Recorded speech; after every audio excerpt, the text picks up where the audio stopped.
전국에 계신 한국사 능력검증시험 수험생 여러분들 또 왔습니다. 한국사를 맛있게 만들어주는 은쌤입니다. 자, 오늘은 저와 함께 64회 심화 해설 강의를 한번 들어가 보도록 하겠습니다. 일단 들어가기 전에 앞서서 좀 이번 문제 총평을 좀 해드리자면요. 이번 문제는 이전의 해차와는 다르게 독특한 점이 하나가 있었습니다. 바로 인물. 인물을 주제로 해서 나오는 인물사 문제가 좀 출제 비중이 좀 많이 높았다라는 건데요. 물론 그 인물들이 좀 특이했던 인물들은 없었고요. 다들 기존에 많이 출제가 됐던 인물들이 또 등장을 했습니다. 그래서 아마 문제를 푸는 데는 큰 어려움이 없을 거다라는 거. 그러면서 전체적인 난이도는 평이한 수준이었다라는 거. 그래서 여러분들이 개념 강의를 잘 잡았더라면 무난하게 여러분들이 원하는 점수가 나와야 되는 시험이었다라는 거. 자, 그러면 이제 1번 문제부터 들어가 보겠습니다. 1번 문제입니다. 밑줄근 이 시대의 생활 모습으로 옳은 건데요. 일단 또 힌트가 또 나오기 시작을 합니다. V자 라인의 빗살무늬 토기. 그 다음에 돌을 가는 갈돌과 갈판. 그리고 또 그래도 모를까봐 여기 일단 갈돌, 갈판, 빗살무늬 토기가 나왔고요. 그리고 농경가 정착 생활이 시작된 이 시대래요. 그러면 이걸 통해서 우리 뭘 알 수가 있냐면 지금 문제에서 물어보고 있는 시기는 바로 신석기 시대입니다. 이제 식상해요. 제가 매번 얘기를 합니다. 1번 문제는 출제율 100%죠. 구석기, 신석기, 총동기 돌아가면서 무조건 한 문제가 나오는데 이걸 틀렸다. 전국에서 유 여러분 혼자 틀리는 겁니다. 그렇기 때문에 무조건 맞추고 들어가야 되는 문제인데요. 자, 일단 신석기든 구석기든 총동기든 각각 시기마다 문제가 나올 때는 어떻게 나온다? 각각 시기마다 독특한 라이프 스타일, 바로 의식주. 의식주의 차이를 아냐 모르냐를 물어보고요. 그리고 각 시대마다 사용했던 이런 아이템들, 그때 아이템들을 여러분들이 알아야지 문제가 풀립니다. 자, 일단 먼저 가장 중요한 거, 의식주 중에서도 가장 중요한 건 역시 먹는 거죠. 신석기인들, 새로운 시대가 열린 시대입니다. 신석기 혁명이라고도 얘기를 하죠. 원숭이 택했던 우가가가 말도 못하던 그 구석기인들을 레벨업해서 신석기인이 됩니다. 그러면서 먹는 것도 레벨업을 해요. 드디어 자기들이 뭔가를 만들어 먹기 시작을 하죠. 그래서 저기 있는 것처럼 드디어 농경, 농사를 처음으로 시작하게 됩니다. 또 구석기인들, 동물을 따라 우가가가 이동했던 얘들은 사냥이 메인이었잖아요. 근데 이제 농사를 짓다 보니까 자연스럽게 어떻게 될까요? 한 곳에 정착을 할 수밖에 없겠죠. 정착 생활이 이루어지게 되는 거예요. 그런데 동물을 여전히 먹긴 먹어야 될 거 아니에요. 근데 동물을 따라서 구석기 때처럼 이동할 수는 없습니다. 그러면서 동물을 잡아다 기르는 목축이 등장을 해요. 그래서 농사와 목축이 처음 시작됐던 시기가 바로 신석기 시대고, 그래서 이거를 신석기 혁명이라고 얘기를 합니다. 그리고 돌석, 여전히 돌을 사용하는 시기예요. 어떤 돌을 사용하냐? 구석기인들, 구닥다리 사람들, 아직까지 사람이라고 부르긴 애매모택했던 구석기인들은 돌과 돌을 빵 부딪혀서 떼어져 나온 걸 썼더라는 뗀석기라면 얘들은 레벨업을 했잖아요. 얘들은 돌을 갈아 쓰는 간석기입니다. 그러면서 그걸 보여주는 대표적인 아이템이 바로 갈판, 갈돌이고요. 그 다음에 정착 생활을 했잖아요, 여러분들. 정착 생활을 한다는 건 한 곳에 머물러 살잖아요. 그러면 이제 한 곳에 머물러 사니까 먹고 남는 음식이 있으면 보관할 필요가 있겠죠. 그래서 신석기 시대 때 처음으로 토기를 제작하는 거예요. 그리고 그 대표적인 토기가 바로 V자 라인의 빗살무늬 토기입니다. 왜 V자 라인이냐? 농사를 지으려면 가장 필요한 게 물이죠. 강가나 해안가에 살았던 거예요, 신석기들은. 강가나 해안가는 전부 다 모래사장입니다. 모래사장에 요렇게 V자 라인에 흙에다가 빵빵빵빵빵빵 꽂아 쓰기 위해서 V자 라인의 빗살무늬 토기를 제작했다라는 거. 다 신석기 시대죠. 자, 그러면 정답을 찾아볼게요. 일단 보시게 되면 1번에 소를 이용한 기피갈이래요. 이거는 어떤 거냐면요, 우경이라고 얘기를 해요. 소에다가 여러분들 농기구를 장착시키는 거예요. 농기구를. 그러면 소의 힘을 가지고 깊이 농사를 지을 수가 있겠죠. 이게 기피갈입니다. 이게 처음으로 시작됐던 거는 철기 시대 때 시작이 되고요. 그 다음에 일반화가 되는 거는 시간이 더 오랜 지나서입니다. 일단 시작은 철기고요. 그리고 기록상으로 우경이 처음으로 등장하는 거는 신라 지증왕 때입니다. 자, 그리고 이번에 반량정 명도전인데 이것도 철기 시대예요. 한반도에서 초기 철기 시대 때 중국의 화폐였던 반량전과 명도전이 발견이 된 거예요. 그래서 예전에 한 20회차 전에 이걸 가지고 문제를 냈어요. 그럼 이걸 통해서 우리가 알 수 있는 거.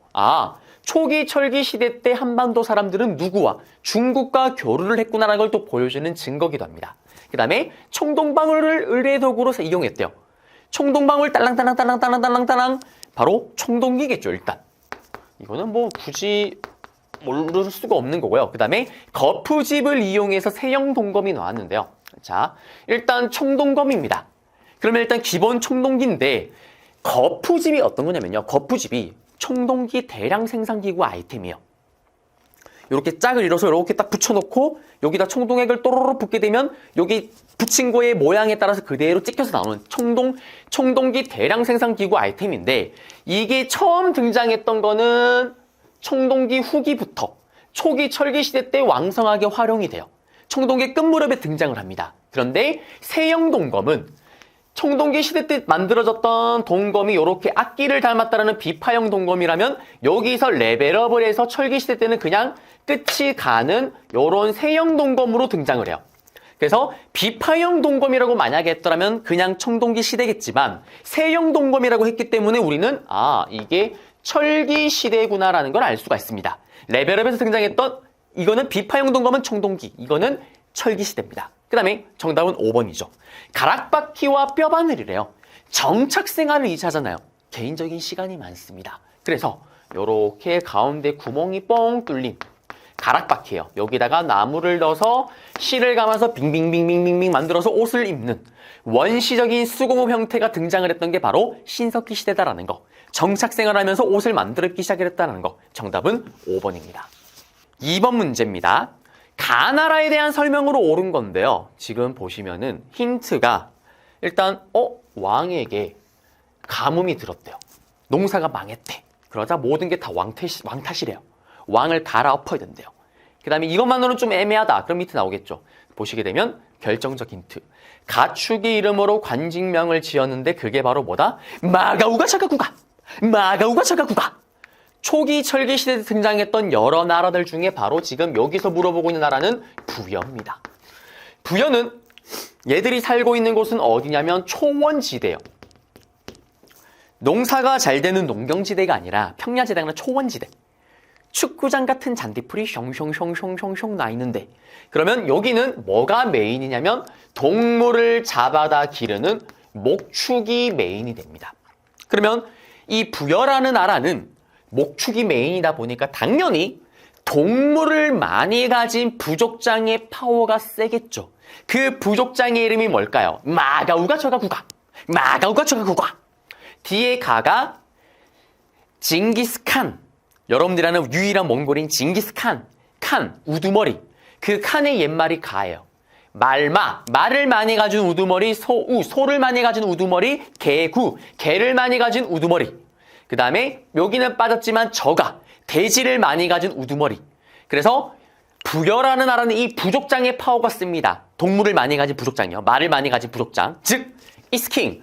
왕은 수도를 다스리고요. 동서남북의 마가우가 저가구가 4명의 가들이 각각 지배를 하고 있습니다. 이거를 뭐라고 하냐면 이 4명의 가가 4군데로 출동했다 그래서 가가 사출도를 지배했다라고 얘기를 해요.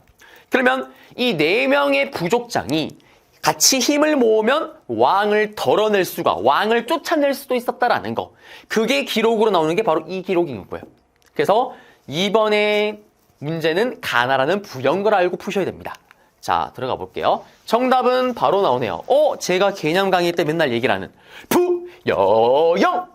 부여영! 부여는 영고라는 제천 행사가 12월 달에 치러집니다. 제천 행사는 하늘에 제사를 지내는 거예요. 오, 하느님, 올해 농사 잘 돼서 너무너무 감사해요. 내년에도 부탁해요. 라고 비는 건데 보통은 10월 달에 제사를 지내요. 다른 나라들은. 왜?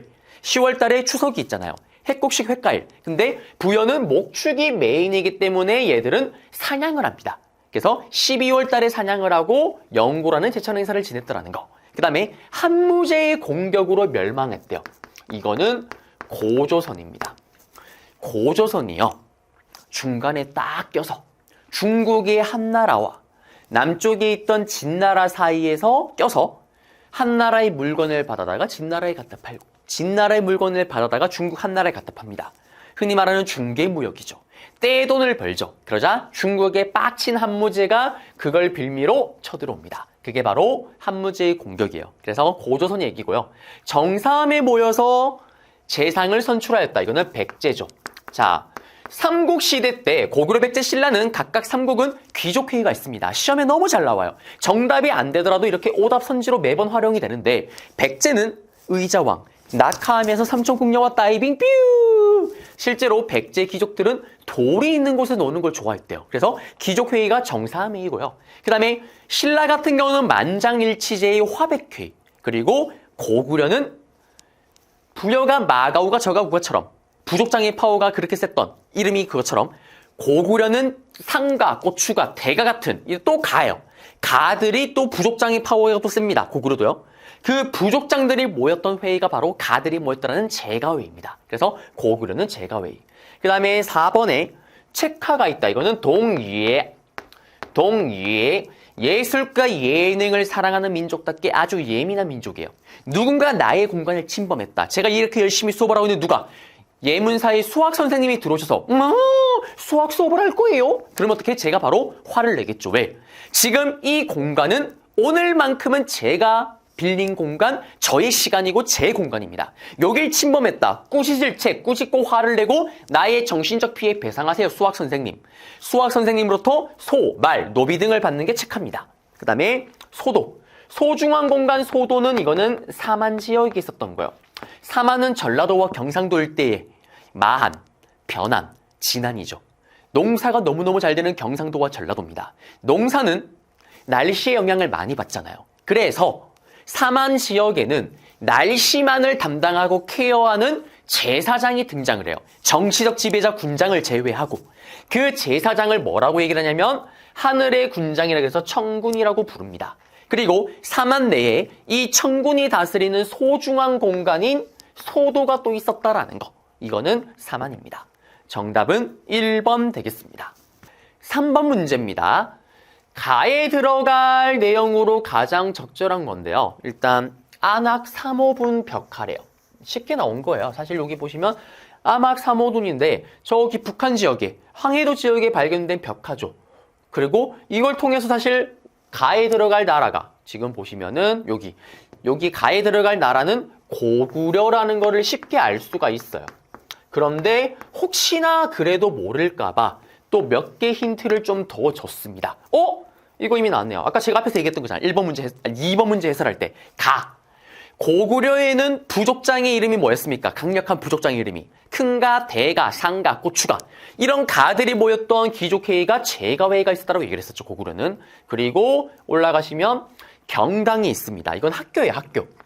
책을 읽고 활쏘기를 하는 학교인데 고구려의 대표적으로 수도에 있었던 학교는 태학이라는 학교가 있었습니다. 소수림왕이 만든 학교였죠. 그리고 이후에 지방에 만든 학교가 경당이에요. 근데 이 경당은 설치의 시기를 놓고 좀 논란이 있어요. 그래서 뭐 강개토 대왕이니 장수왕이 뭐 말이 많긴 하지만 흔히 장수왕 때로 추정을 하긴 합니다. 그렇지만 아직도 논란이기 때문에 경당이 고구려 거다라는 거로만 이렇게 활용이 되지 실제로 어느 왕 때 업적이다 이렇게는 활용되진 않는다라는 거. 자, 그러면 가에 들어갈 수 있는 고구려의 내용을 찾으면 정답이 되겠죠. 한번 보겠습니다. 1번에 연나라의 장수였던 징계. 징계 때문에 박살이 났던 나라가 누구냐면 고조선입니다. 징계 때문에요. 어떤 일이 생기냐면 이 연나라가 중국의 연나라예요. 중국의 연나라의 징계가 고조선을 공격합니다.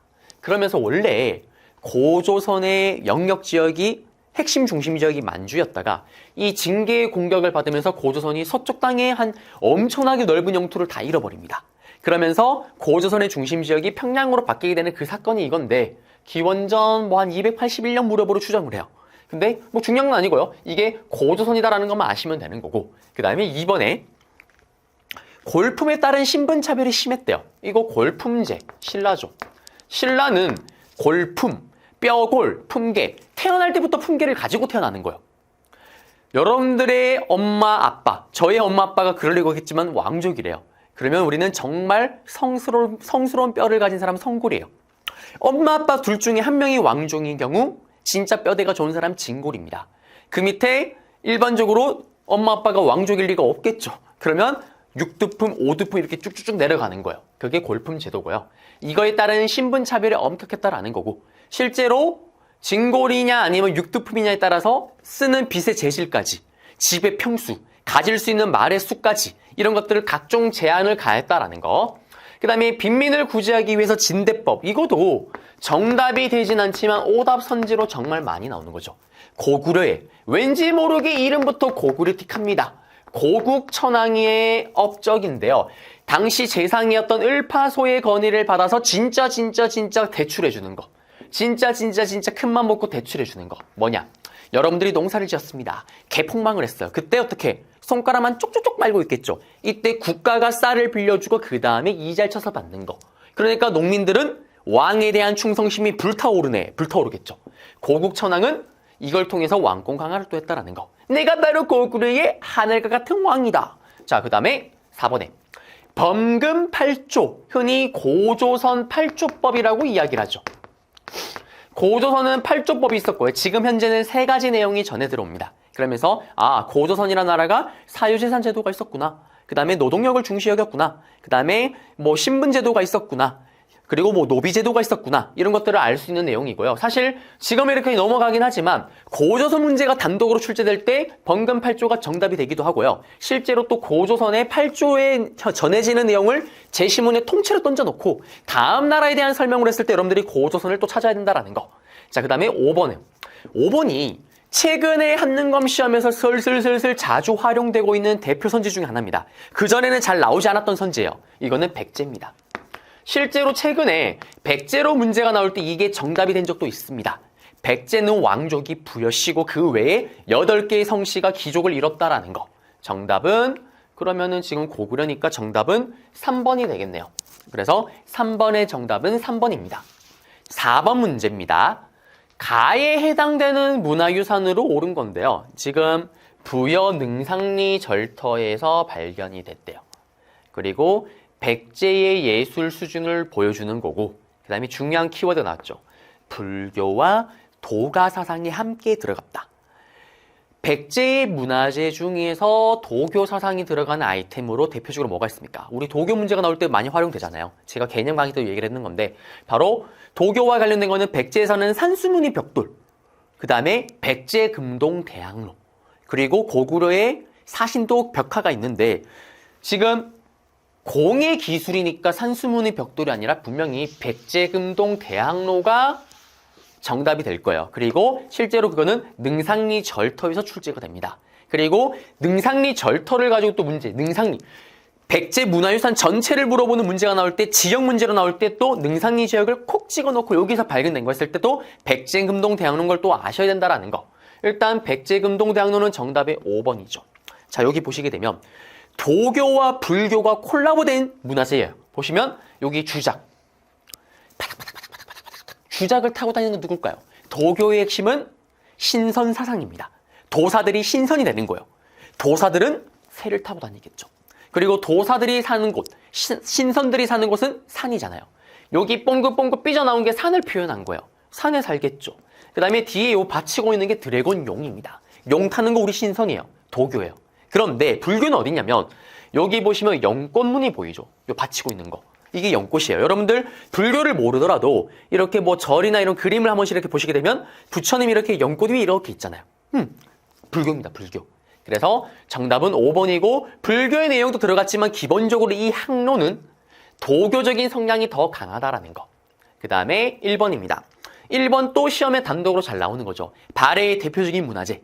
이불병자상입니다. 그래서 2명의 부처가 이렇게 나란히 손을 잡고 있는 예전에 고구려 사람들이 좋아했던 법화 신앙의 그대로 담은 불상이고요. 그래서 이거는 고구려 계승의식을 또 보여주는 거기도 합니다. 2번은 영가 7년명 열의 입상. 고구려죠. 뒤에 보이는 이 광배, 불타는 광배, 이게 부처님의 진리를 보여주는 거예요. 이게 크면 클수록 부처님이 대단한 부처인 건데 여기 뒤에 글씨가 적혀 있습니다. 그래서 이걸 통해서 이게 고구려 때 만들어진 고구려가 만든 불상이라는 걸 알 수가 있는 거예요. 영가라는 고구려나가 적혀 있었다라는 거. 이것도 시험에 단독으로 출제가 잘 되는 거고, 3번은 고령 지역에서 발견된 가야의 금동관입니다. 아마 대가야의 금동관으로 추정을 하고 있고요. 이거 통해서 이것도 가야의 아이템이고, 그 다음에 4번은 신라 지역에서 발견된 기마 인물형 토기죠. 그래서 정답은 5번 되겠습니다. 5번 문제입니다. 가인물에 대한 설명으로 옳은 건데요. 지금 보시게 되면 이 정경, 여기 정경은 충북 진천인데 삐리리의 탄생지래요. 근데 이분이 어떤 분이냐면 금감가야 마지막 왕의 후손이래요. 그리고 진평왕 때부터 해서 문무왕 때까지 무려 5명의 왕을 모셨대요. 그러면 진평왕 다음에 어떤 왕이 있냐면 선덕여왕, 그리고 진덕여왕, 나당 동맹을 체결했었던, 그리고 나당 동맹 체결에 가장 크게 기여했던 김춘추, 태종무열왕, 그리고 태종무열왕의 아들이 문무왕이죠. 이렇게 해서 총 5명의 왕을 모셨다라고 얘기를 했고요. 그러면서 삼국통일에 크게 기여를 했대요. 그리고 시간이 흘러 보고 두 번 보고 장보고의 건의로 청해진을 설치했었던 흥덕왕 때, 이때 그동안의 공로를 인정받아서 흥무대왕에 봉해집니다. 그러면서 신라 왕이 아니면서도 대왕의 칭호를 갖게 된 인물인데요. 바로 누굴까요? 김유신이죠. 사실 김유신이요, 심화 문제에서는 그렇게 출제가 됐던 인물은 아니에요. 진짜 오랜만에 나온 것 같아요. 최근에 한 20회차 만에 처음 나온 것 같은데, 근데 이 김유신이라는 인물이 요 밑에 단계의 시험, 기본이나 아니면 예전에 초급이나 초등학생을 타깃으로 했던 시험에서는 단독으로 출제가 정말 많이 됐던 인물입니다. 자, 그러면 김유신과 관련된 걸 찾으면 되는데 한번 가볼게요. 자, 보시게 되면 1번에 안승을 왕으로 추대했대요. 안승이 누굽니까? 고구려의 마지막 왕이었던 보장왕의 조카죠. 이때 고구려가 결국 멸망하면서 고구려를 다시 한번 살려보자라는 고구려 부흥운동이 일어납니다. 이때 기읒 고연무 권모잠이 안승을 추대하고 고구려 부흥운동을 전개를 하죠. 물론 실패로 끝나지만요. 그 다음에 이번에 당나라의 등주, 쌍뚱반도 지역을 공격했던 왕, 바로 바레의 대조영의 아들이자 2대 왕이었던 무식하게 두드려팼던 무왕, 온 동네를 두드려팼던 무왕. 이 무왕은 이런 생각을 합니다. 당나라와 고구려를 봐라.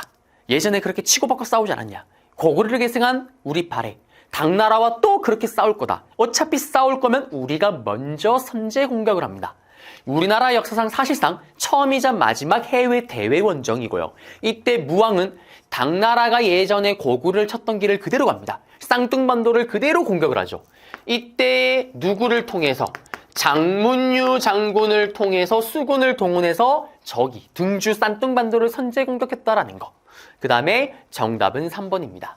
사실 비담과 염종의 난을 진압하였다라는 거는 여러분들이 참 좀 보기 어려운 선지긴 했어요. 자주 출제가 되지 않는 선지긴 한데 최근에 등장을 하긴 한 적 있습니다. 그래서 푸셔야 되는 건데 한번 가볼게요. 비담과 염종이 난인데 이게 선덕여왕 때요. 여기 있었던 선덕여왕이 몸에 건강이 안 좋아서 들어 누웠을 때, 아파서 누웠을 때 그때 귀족이었던 비담과 염종이 난을 일으킵니다. 이거를 진압했던 게 김유신이죠. 제가 예전에 정말 좋아했던 드라마, 여러분들 세대랑은 좀 차이가 있긴 한데 선덕여왕이라는 드라마가 있었어요. 그때 그 선덕여왕의 마지막 화자의 마지막 편의 최종 장면이 이 비담이 김남길의 역할을 맡았습니다. 김남길의 난을 일으켰다 결국 진압당하고 죽음을 하면서 끝이 나는 건데 그거고요. 정답은 3번이고, 사실 이게 좀 문제가 좀 치사하긴 했어요. 삼국통일에 기여를 했다라고 하니까 이걸 던져놓은 거예요. 아마 틀렸다라면 전부 다 4번을 찍었을 거예요. 기벌포 전쟁, 매기, 당나라를 매겼던 매소성 기벌포 전투인데, 안타깝게도 김유신 장군은 기벌포 전투를 치르기 3년 전에 생을 마감하십니다. 그래서 살아있지가 않는 거예요. 전투에 참전할 수가 없는 상황입니다. 김유신이 실제로 전쟁 영웅이긴 해요. 김유신은 살아생전에 참전했던 전투에서 단 한 번도 진 적이 없습니다. 그리고 삼국통일 전쟁이 치렀을 때는 이때는 나이가 70세가 넘어요. 그런 고령의 나이임에도 불구하고 전투에 참전해서 수많은 전투를 또 승리를 이끌었던 거죠. 그렇지만 이 전투에서는 이미 하늘에 있었기 때문에 참전하지를 못했다라는 거. 그 다음에 아주 일리가 있다. 고려가 삼국을 통일하는 게 아주 일리가 있다. 그 일리가 있는 1, 2차 전투, 신검, 후백제의 신검을 박살내고 바로 고려의 왕건이 후백제를 멸망시키면서 드디어 삼국을 통일했던 그 마지막 전투죠. 그래서 정답은 3번이 되는 거고, 제가 볼 때는 김유신인 건 좀 쉽게 알았겠지만 정답을 찾는 데는 4번이라는 믿기 때문에 여러분들이 많이 낚였을 거다라는 거. 그래서 제가 볼 때는 좀 어려운 문제였다라는 거. 정답은 3번입니다. 6번 문제입니다. 밑줄 그은 이 왕에 대한 설명으로 옳은 거래요. 백제 무령왕의 뒤를 이어서 즉위한 그의 아들 누굽니까? 백제의 마지막 정성기를 이끌었던 성왕이죠. 이 성왕은 우리 아버지 무령왕이 왕권을 다 잡아놓은 걸 바탕으로 일단 수도를 옮깁니다. 위웅사. 원래 잠실 롯데월드가 있는 위례성, 한성에서 장수왕 때문에 수도를 뺏겼죠. 그러면서 위웅사, 웅진으로 급하게 수도를 천도를 했습니다.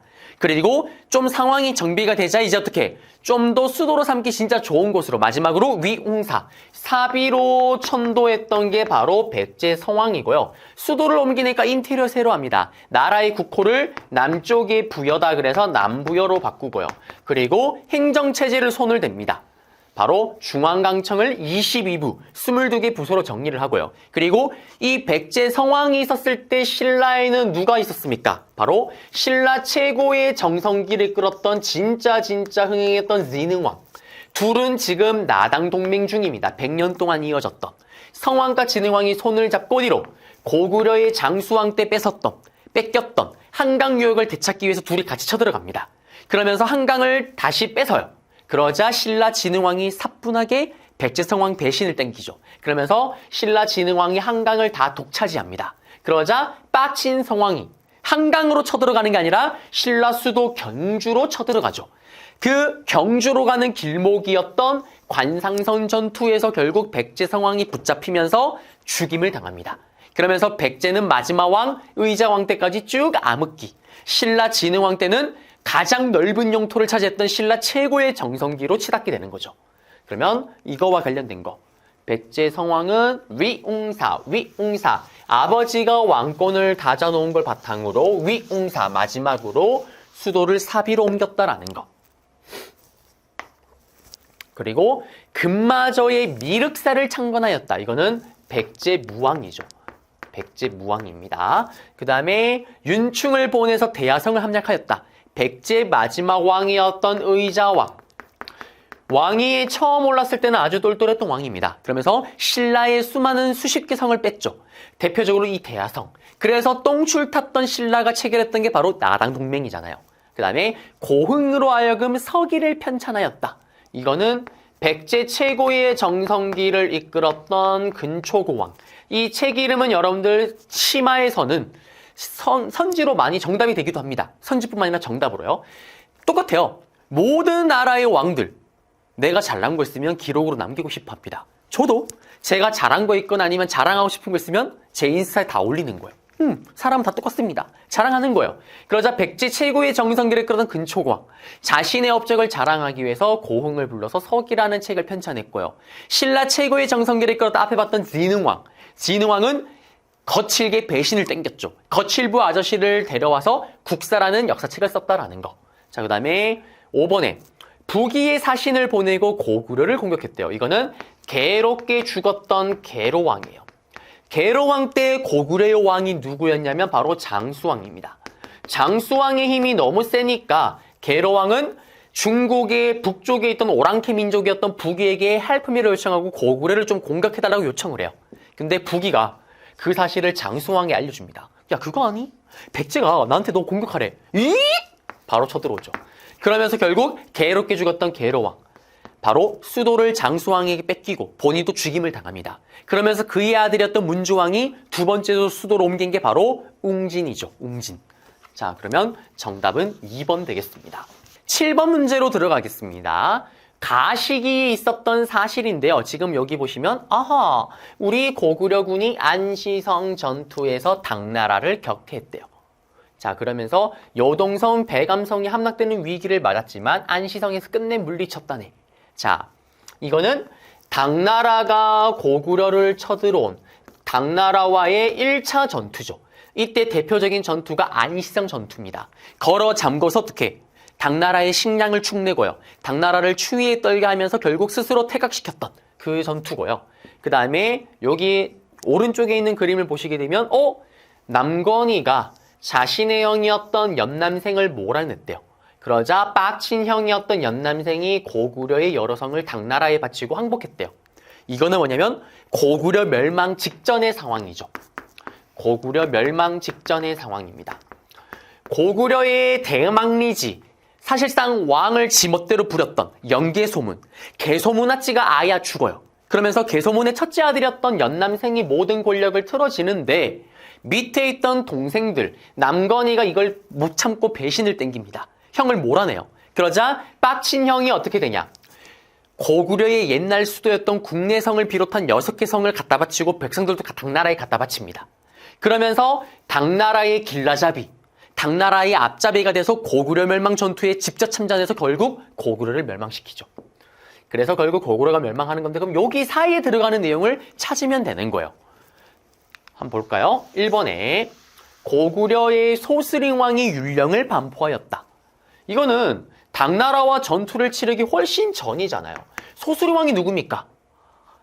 강개토대왕 장수왕보다도 앞에 있던 왕이잖아요. 소수만이 할 수 있는 일을 했던 소름 돋았던 왕. 법을 만드는 거는 여러 명의 왕이 할 필요가 없습니다. 소수만이 하면 되죠. 바로 소수림왕 때 업적이고 또 신라는 법을 응행했던 법흥왕 때 율령 반포. 그 다음에 백제 같은 경우는 고이고이 모셔라. 고이 모셔야 되는 고이왕 때 율령 반포. 자, 그 다음에 진흥왕이 대가야를 병합했다. 진짜 흥했던 진흥왕이 마지막까지 있던 대가야를 멸망시켰는데 지금 여기 사이 당나라 1차 전투 같은 경우는 이미 진흥왕 이후의 일이잖아요. 그러니까 이거 정답이 될 수가 없는 거고. 그 다음에 을지문덕이 살수대첩의 승리를 거두었다. 죽일 살살살살살살 수나라를 물러 죽였던 거. 수나라가 멸망하고 나서 등장한 게 당나라죠. 이거 앞에 스토리고요. 그 다음에 정답은 4번이죠. 지금 김춘추가 자 당나라는 고구려와 이렇게 맞짱을 떴지만 결국에는 고구려를 멸망시키질 못하잖아요. 그러자 앞에 봤던 선지처럼 의자왕이 윤충 등을 통해서 대야성 등을 점령하니까 똥실 났던 신라가 당나라를 찾아가서 우리 동맹을 맺읍시다라는 걸 제안을 하죠. 이때 옵션 조건이 뭐냐면 고구려는 멸망시키면 형님이 가져가고요. 백제를 멸망시키면 우리 신라가 가져가겠습니다. 오케이 콜. 그러면서 나당 동맹이 체결됐던 거고 당나라가 체결했던 이유는 잘 됐다. 고구려를 우리 힘으로 혼자 안 되는데 신라랑 같이 하면 되겠다. 그러면 또 체결이 됐던 거죠. 여기 사이 들어가는 거. 이게 체결되고 고구려 멸망이잖아요. 그 다음에 5번에 근초고왕이 평양성을 공격해서 정말 원망스럽게 죽었던 왕. 고국천왕이랑 헷갈리면 안 돼요. 고국천왕은 고구려 을파소의 건의로 진대법을 시행했던 왕이고 고국원왕은 원망스럽게 죽은 왕. 백제 근초고왕에게 전사를 당했다라는 거. 그리고 나서 왕이 오른 게 그의 아들이었던 소수림 왕이죠. 자, 그러면 이것도 앞에 스토리입니다. 정답은 7번은 4번이다라는 거. 8번 문제로 들어가겠습니다. 자, 보시면 가국가의 경제 상황인데요. 삐리리 정성기. 그중에 말이 아주 메인이래요. 띠기딕 그 중에서도 솔빈부. 발에는 5경 15부 62주 중에 15부 중에 솔빈부라는 곳이 있는데 여기는 말이 메인입니다. 말이 특산품이라서 이 말을 중국의 당나라에 수출하기도 했었고요. 그 다음에 당시 중국의 당나라에서요. 이거는 몰라도 되는 겁니다. 당나라에서 안록산의 난이라는 게 일어나요. 몰라도 돼요, 여러분들. 이 틈을 타서 쌍뚱반도에 고구려 유민이었던 이정기가 나라를 만들어요. 손자 때까지 한 55년 동안 유지되던 나라입니다. 이 나라에 발해가 말을 엄청나게 지원을 합니다. 왜? 고구려 어떻게 보면 같은 뿌리잖아요. 얘를 지원해서 당나라를 견제하려고. 그리고 이것뿐만 아니라 발해는 실제로 당나라에도 말을 1년에 10,000마리 이상 수출했다고 얘기를 하죠. 자, 그래서 이건 발해고 이것만 보고 모를까봐 여기 보세요. 이 지도를 줬잖아요. 남쪽에는 김씨가 만든 신라가, 북쪽에는 대씨가 만든 발해가, 그리고 상경, 동경, 5경, 15부, 62주, 5경 5개 수도 광역시. 자, 그래서 여기는 발해가 되겠습니다. 그래서 발해 내용을 찾으면 정답이 되는 건데요. 한번 보겠습니다. 1번에 병남도를 통해서 아라비안 나이트 고려죠, 고려. 고려시대 때 수도였던 개경 쪽에 있었던 예성강 하구에 있던 병남도, 이게 국제무역항입니다. 모든 나라의 국제무역항은 수도와 가까운 곳, 고려는 예성강 하구, 신라는 울산, 그리고 여기는 고려고요. 그 다음에 구황작물로 감자, 고구마, 제가 너무나도 좋아하는 감자, 고구마는 임진왜란 시기 때 우리나라에 처음으로 들어와요. 그리고 널리 재배가 됐던 거는 조선 후기 때 와서입니다. 그 다음에 해동 통보니, 삼안 통보니, 활군이, 이거는 전부 다 뭐냐? 바로 고려시대 때 화폐죠. 특히 고려시대 때 숙종이라는 왕은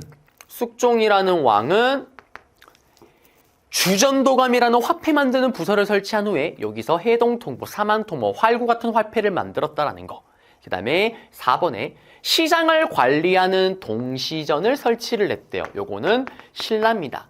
신라 지증왕 때 나의 지식을 증명하고 싶어서 안달이 났던 이 지증왕은 쉽게 할 수 있는 거. 시장을 관리 감독하는, 동쪽의 시장을 관리 감독하는 동시 옆에 있었던, 동시에 있었던 동시전을 설치한 후에 뭐 시장의 상인들이 쓰레기 짓을 하지 않는지 이런 것들을 관리 감독했다라는 거. 그 다음에 5번입니다. 정답이죠. 발해는 5개의 길이 있었습니다. 발해 5도라고 해서요.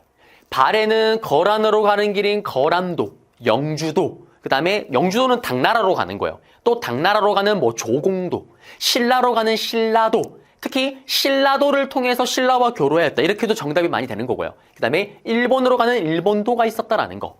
특히 이 길 같은 경우는 최근에 발해 문제가 거의 100% 출제입니다. 매회마다. 그 발해 문제가 나올 때 지금은 정답이 됐지만 제시문 힌트로 들어가는 경우도 최근에 등장했다라는 거. 그래서 요거는 좀 기억을 하셔야 되겠습니다. 일단 정답은 5번 되겠습니다. 9번 문제입니다. 다음 상황 이후에 전개된 사실로 옳은 거래요.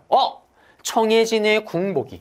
이 청해진의 궁보기가 누구냐면 바로 보고 두 번 보고 장보고입니다. 신라가 망하기 직전 신라하대 왕의 힘이 거지 깽깽이 같았던 120년 동안 150년 동안 왕이 22명이 바뀌는 엄청난 혼란기 신라하대 흥덕왕 때 장보고의 건의로 만들어진 게 바로 저 청해진이죠. 그리고 이 장보고는 이 혼란스러운 시기에 왕이 쟁탈전에 직접 뛰어듭니다. 본인이 원하는 애를 왕위에 세우기도 해요. 실제로 신무왕을 본인이 왕위에 세우기도 하고요. 그 다음에 신무왕의 아들이었던 문성왕이 왕위에 오르는데도 크게 기여를 합니다. 그런데 이 장보고가 그냥 공짜로 도와주진 않았겠죠. 도와줄 때 조건이 뭐냐면 신무왕의 왕위를 도와줬던 조건이 자신의 딸을 왕비로 세운다라는 거예요. 그리고 결국 신무왕이 왕위에 올랐는데 아파서 일찍 죽습니다. 결혼도 하기 전에. 장보고의 그 약속을 들어주기 전에.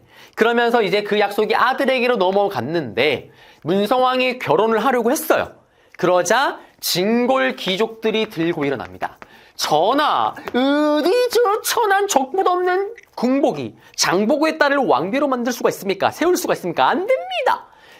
알았다. 결국 안 하겠다고 얘기를 하죠. 그러자 또 진골 귀족이 이 팀에 이제 바로 자객을 보냅니다. 여기 보시면 염장이라는 자객을 보내서 결국에는 장보고는 죽임을 당하게 되는 거죠.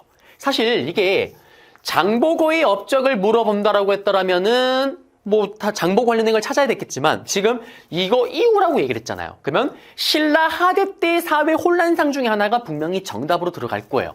그리고 실제로 신라 하대 키워드가 나올 때 장보고를 활용한다라고 제가 개념 강의 때 자주 이야기를 또 하기도 했었죠. 한번 가보겠습니다. 보시면 해공왕이 귀족 세력에게 피살당했대요.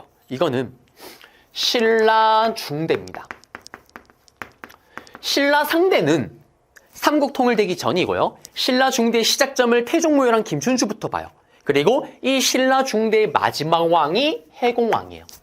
이 해공왕이 결국에는 각간, 신라의 높은 직책이었던 각간, 96각간의 난, 이런 엄청난 반란들이 나면서 결국 피살을 당하면서 결국에는 신라 하대 사회 혼란기로 들어가는 거예요. 그래서 신라 중대 마지막 왕입니다. 그러니까 이거 장보고 이후가 아니라 이전인 거죠. 그 다음에 정답은 2번. 채치원의 시무 10조. 이거는 신라 하대 누굽니까? 진성여왕 때 있었던 스토리죠. 진성여왕 때의 원종 애노의 난, 붉은색 바지를 입었던 적고적의 난, 엄청난 반란들이 많이 일어나는 이런 혼란스러운 시기에 채치원이 글을 갖다 바칩니다. 현지시 힘쓸 무, 전하, 지금 당장 해야 되는 10가지 계책.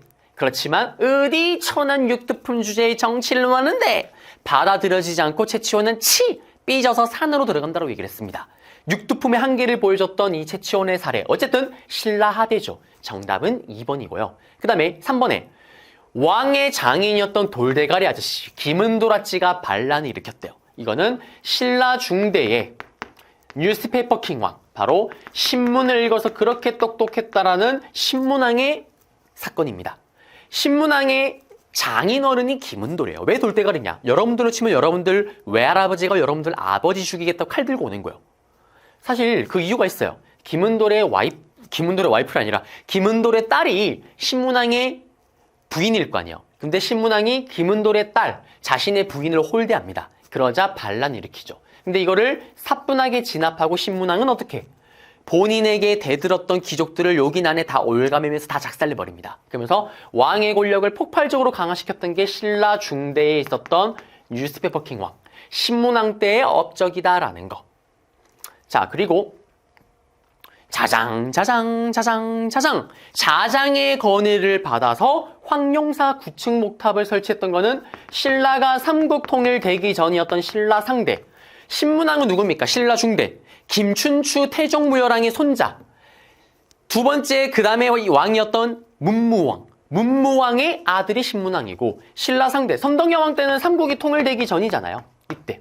성덕여왕은 여성의 몸으로 왕에 오르다 보니 왕권 강화를 위해서 여러 가지 노력을 하죠. 그래서 나는 하늘의 모든 이치를 알고 있어요. 첨성대를 만들기도 했고, 나 봐요. 거대한 목탑을 만들어서 어떻게 인근의 오랑캐들이 알아서 넙죽 엎드리게 할 거예요 라고 했던 거. 바로 자장의 건의로 황룡사 9층 목탑을 건립했다. 황룡사를 건립했던 거는 신라 상대의 진짜 흥행했던 진흥왕이고, 여기에 9층 목탑을 건립했던 거는 신라 상대의 선덕여왕이다라는 거. 그 다음에 원강. 원강이 화랑도의 행동 규범이었던 세속 5개를 제시를 했대요.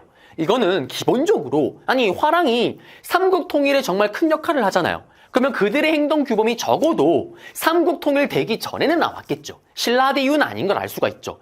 정확하게는 신라 상대, 성덕여왕 바로 앞에 왕이었던 진평왕 때 원강이 이걸 만들었다고 전해집니다.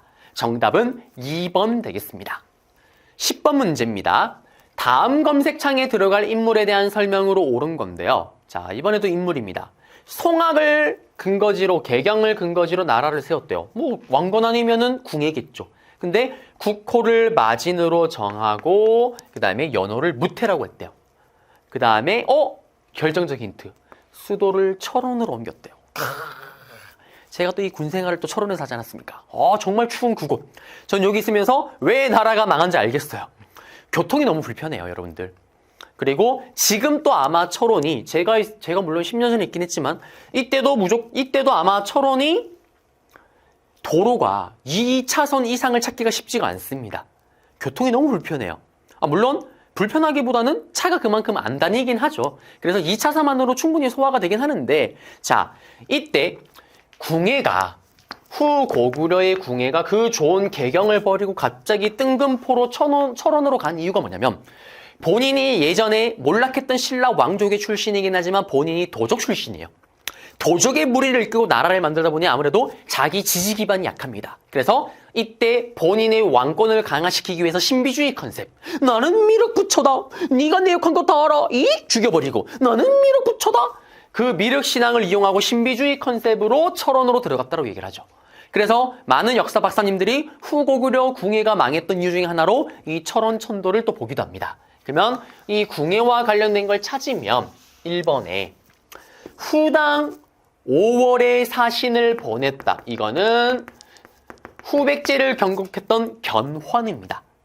후백제는 백제와 기본적인 컨셉이 똑같아요. 예전에 백제가 중국의 남쪽에 있었던 여러 왕조들과 교류를 했죠. 남조와. 그것처럼 당나라가 망하고 나서 여러 나라가 등장을 해요. 후당 5월 같은 나라들. 이런 남쪽에 있던 왕조들과 교류했던 게 후백제의 견훤입니다. 그러면서 이것 봐라. 나 중국으로부터 인정받은 남자야. 왕권을 강화시키고 특히 5월로부터는 검교태보라는 직책을 또 선물 받기도 합니다. 그래서 이게 또 후백제 견훤 문제가 나올 때 정답이 잘 되기도 하는 거고요. 이사부를 통해 울릉도로 갔다. 이거는 신라 지증왕이죠.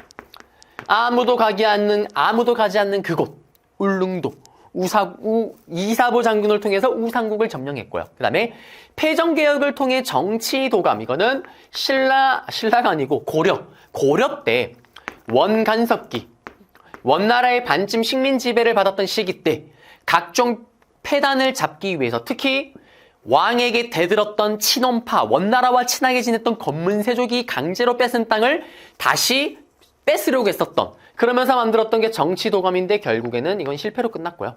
그 다음에 정답은 4번이죠. 궁예였지. 머리털이 없어요. 머리털이 없습니다. 빛나리. 광나요. 광평성. 광평성이 당시 후고구려 최고의 정치기구입니다. 조선의 최고의 정치기구가 의정부가 있었더라면 고려는 광평성이 있었다라는 거. 정답은 4번이고요. 그 다음에 정계와 계백 요소를 지었다. 이거는 태조왕건입니다. 고려의 태조왕건이 1대 왕이잖아요. 1대 왕이니까 신하들에게 제발 정치를 할 때만큼은 경계를 지켜달라.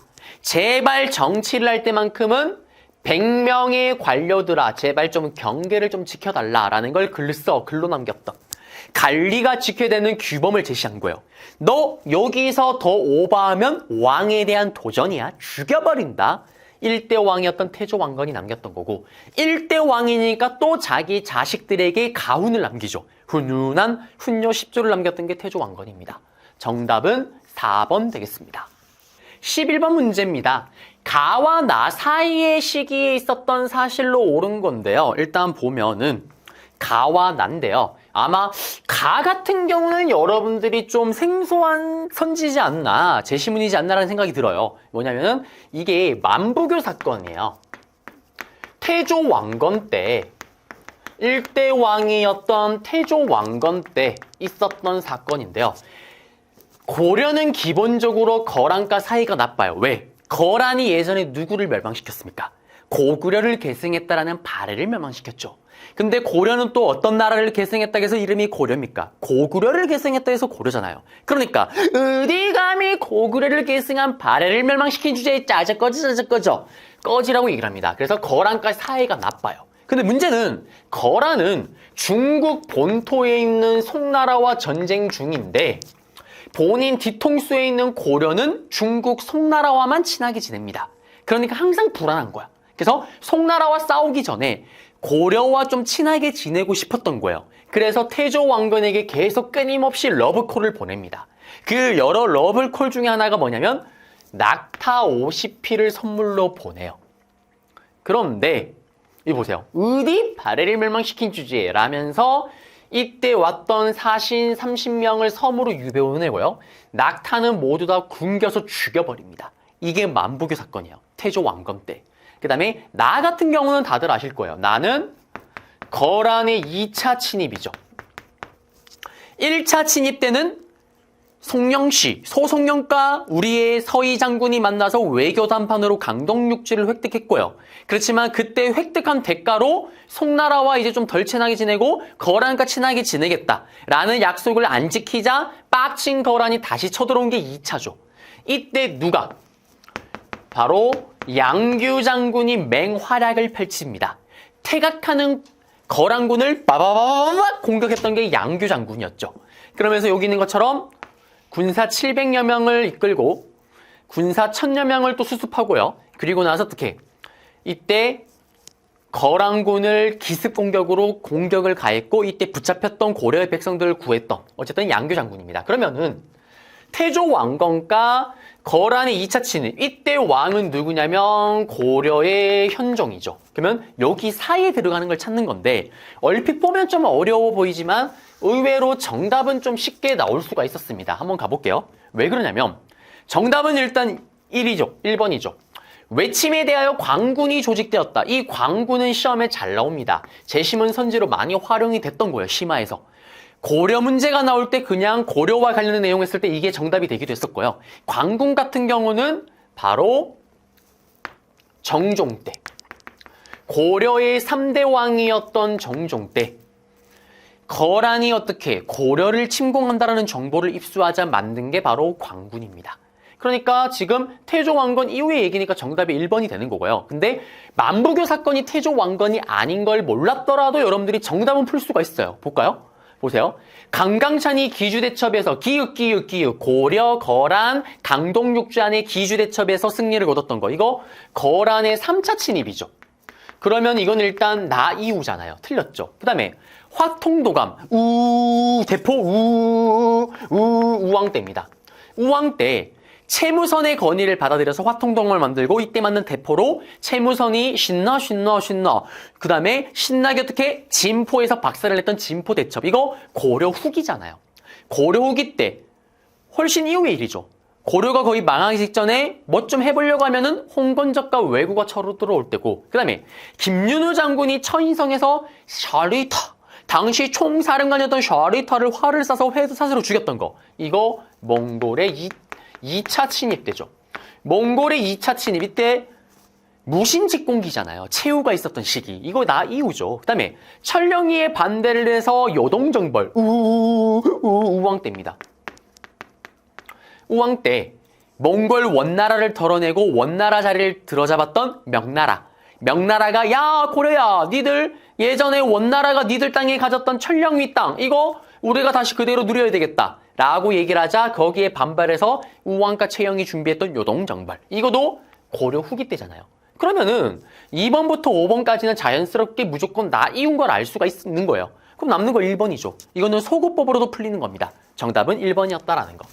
12번 문제입니다. 밑줄근 반란이 일어난 시기래요. 경원 이씨 가문의 이자연의 묘지묘로 딸 셋을 모두 샬랑샬랑 꿀랑꿍 이자연의 손자 딸들 샬랑샬랑 꿀랑꿍 척준경과 함께 이거 뭐냐면 이자겸의 난이죠.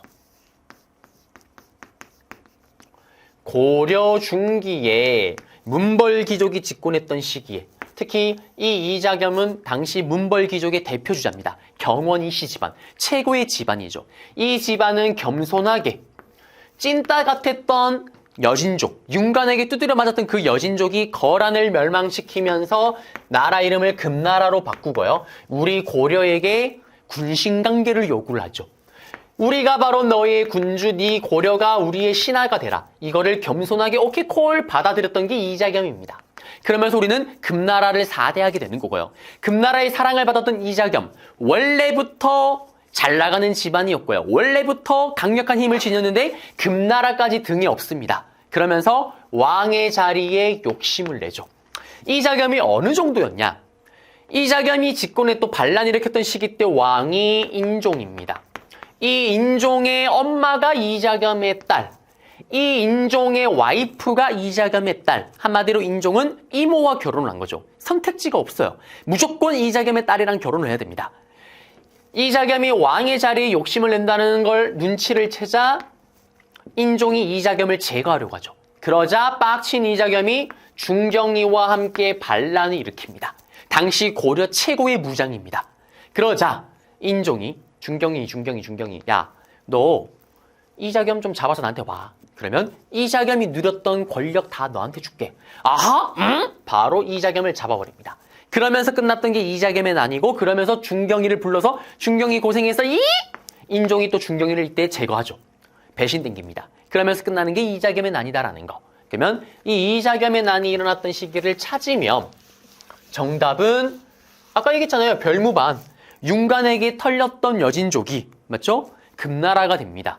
그러면서 이자겸의 난이고 이자겸의 난이 끝나고 바로 직후에 몇 년 후에 묘청이 뭐라고 합니까? 전하 이거 보십시오. 이자겸의 난이 일어나면서 수도 개경의 궁궐이 불타지 않았습니까? 수도 개경의 기운은 쇠하였습니다. 폭망입니다.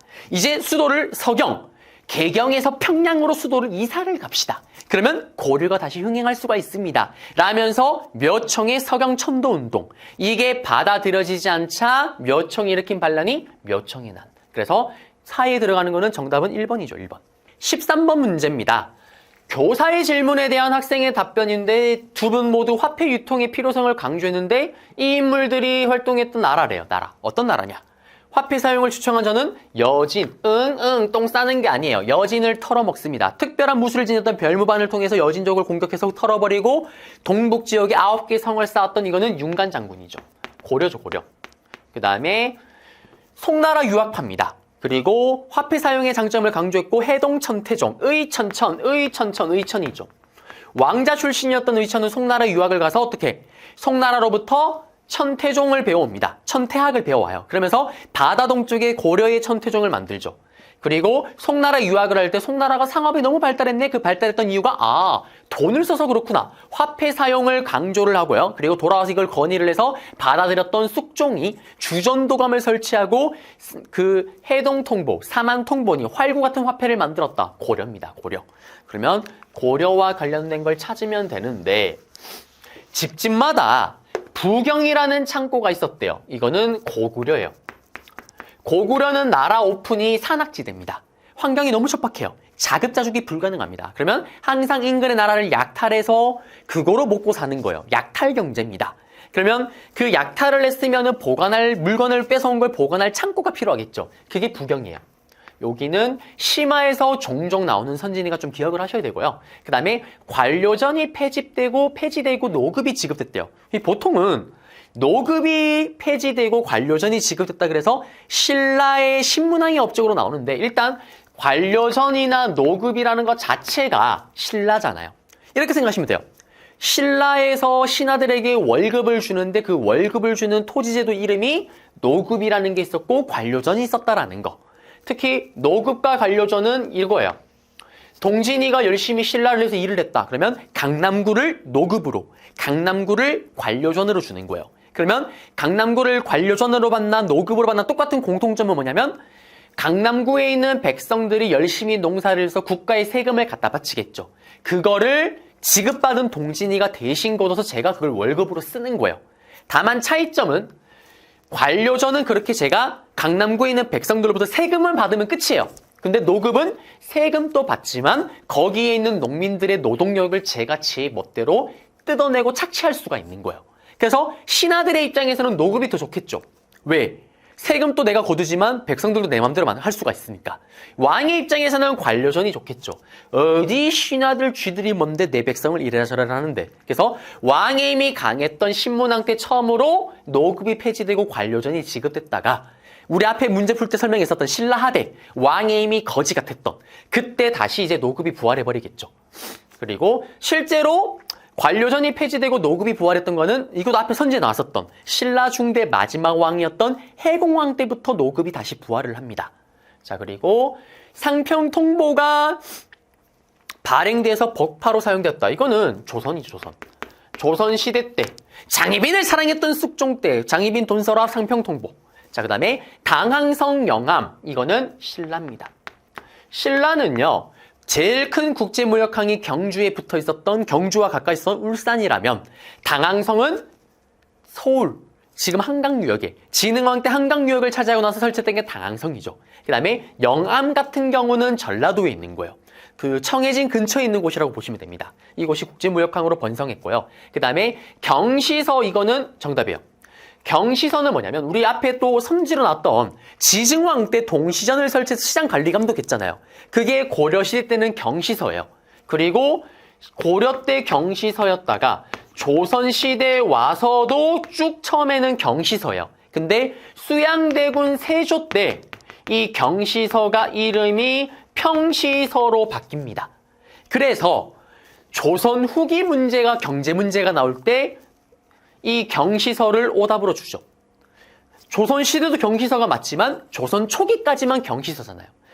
세조 때, 조선 초기 세조 때 평시서로 바뀌니까 그렇게 또 활용이 되기도 한다는 거. 어쨌든 고려와 조선 초기 세조 때까지는 경시서로 시전 상인들의 상행위를 감독했다라는 거. 그래서 13번의 정답은 5번 되겠습니다. 14번 문제입니다.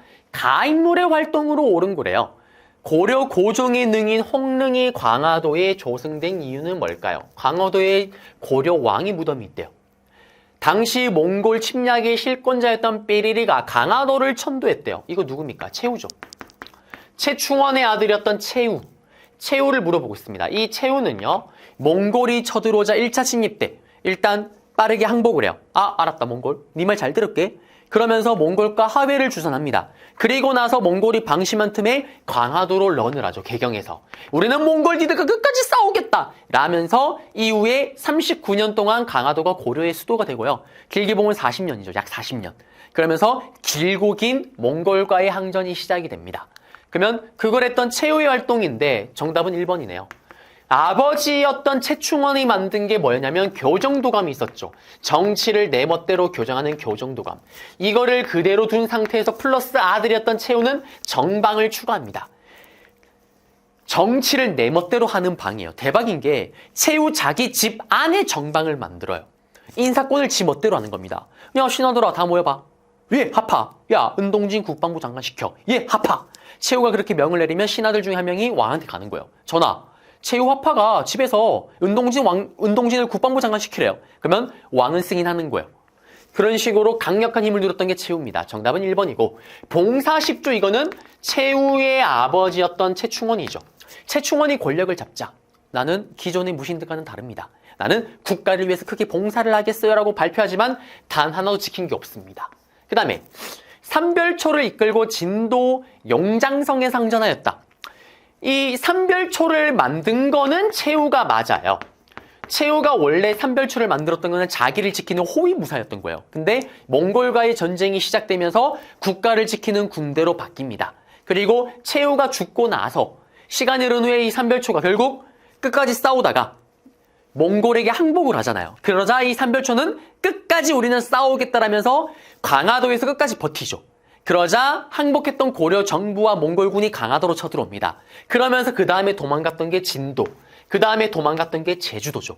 그래서 이 얘기는 삼별초를 만약에 만들었다고 하면 정답이 될 수가 있지만 그 이후에 삼별초의 항쟁 같은 경우는 이거는 최후 죽고 나서잖아요. 틀렸죠. 그 다음에 정중부 등의 제거를 도모하였다. 이민, 정중부, 경대승, 그 다음에 이런 인물들은 전부 다 무신 초기 집권자들이잖아요. 특히 정중부 같은 경우는 무신정변을 주도했던 인물이고 여기에 저항해서 반란이 일어났던 거. 이거는 당연히 최후 앞의 스토리겠죠. 그 다음에 전민변정도감의 책임자로 임명돼서 건문세족을 견제하였다. 책임자로 임명됐던 인물은 신돈일 겁니다. 그리고 이 전민변정도감을 설치했던 거는 누굴까요? 바로 고려 후기 원간석기 때 공민왕이죠.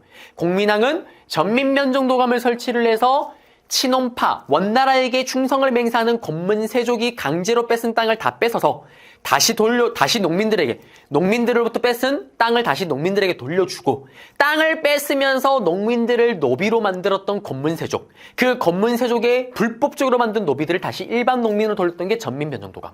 그러면서 이들의 힘을 약화시킨 거죠. 정답은 1번입니다. 15번 문제입니다. 다음 대화 이후에 전개된 사실인데요. 어머나? 원나라 공주와 결혼했는데 왕이 돌아와서 보니까 변발. 머리를 다 까고 뒤에 딱 묶는 오랑캐 스타일. 그 다음에 오랑캐 옷을 입고 있대. 다 눈물을 흘렸대요. 그나저나 일본 원정이 더 큰 걱정이군. 자, 이거는 원나라에게 결국에는 우리가 항복을 하면서 원나라에게 반쯤 식민 지배를 받는 원간섭기입니다. 원간섭기 때는 우리가 부마국이라고 얘기를 해요. 부마국은 우리나라 말로 번역하면 사위의 나라입니다. 여러분들이 그럴 리가 없겠지만 만약에 고려의 왕자다. 그러면 초등학교 입학할 나이가 되면 고려의 왕자들은 원나라로 끌려갑니다. 그리고 원나라에서 10년 동안 교육을 받고 돌아올 때 원나라 공주와 결혼을 해서 돌아오죠. 그래서 부마국 사위의 나라라고 이야기를 하는 거고요.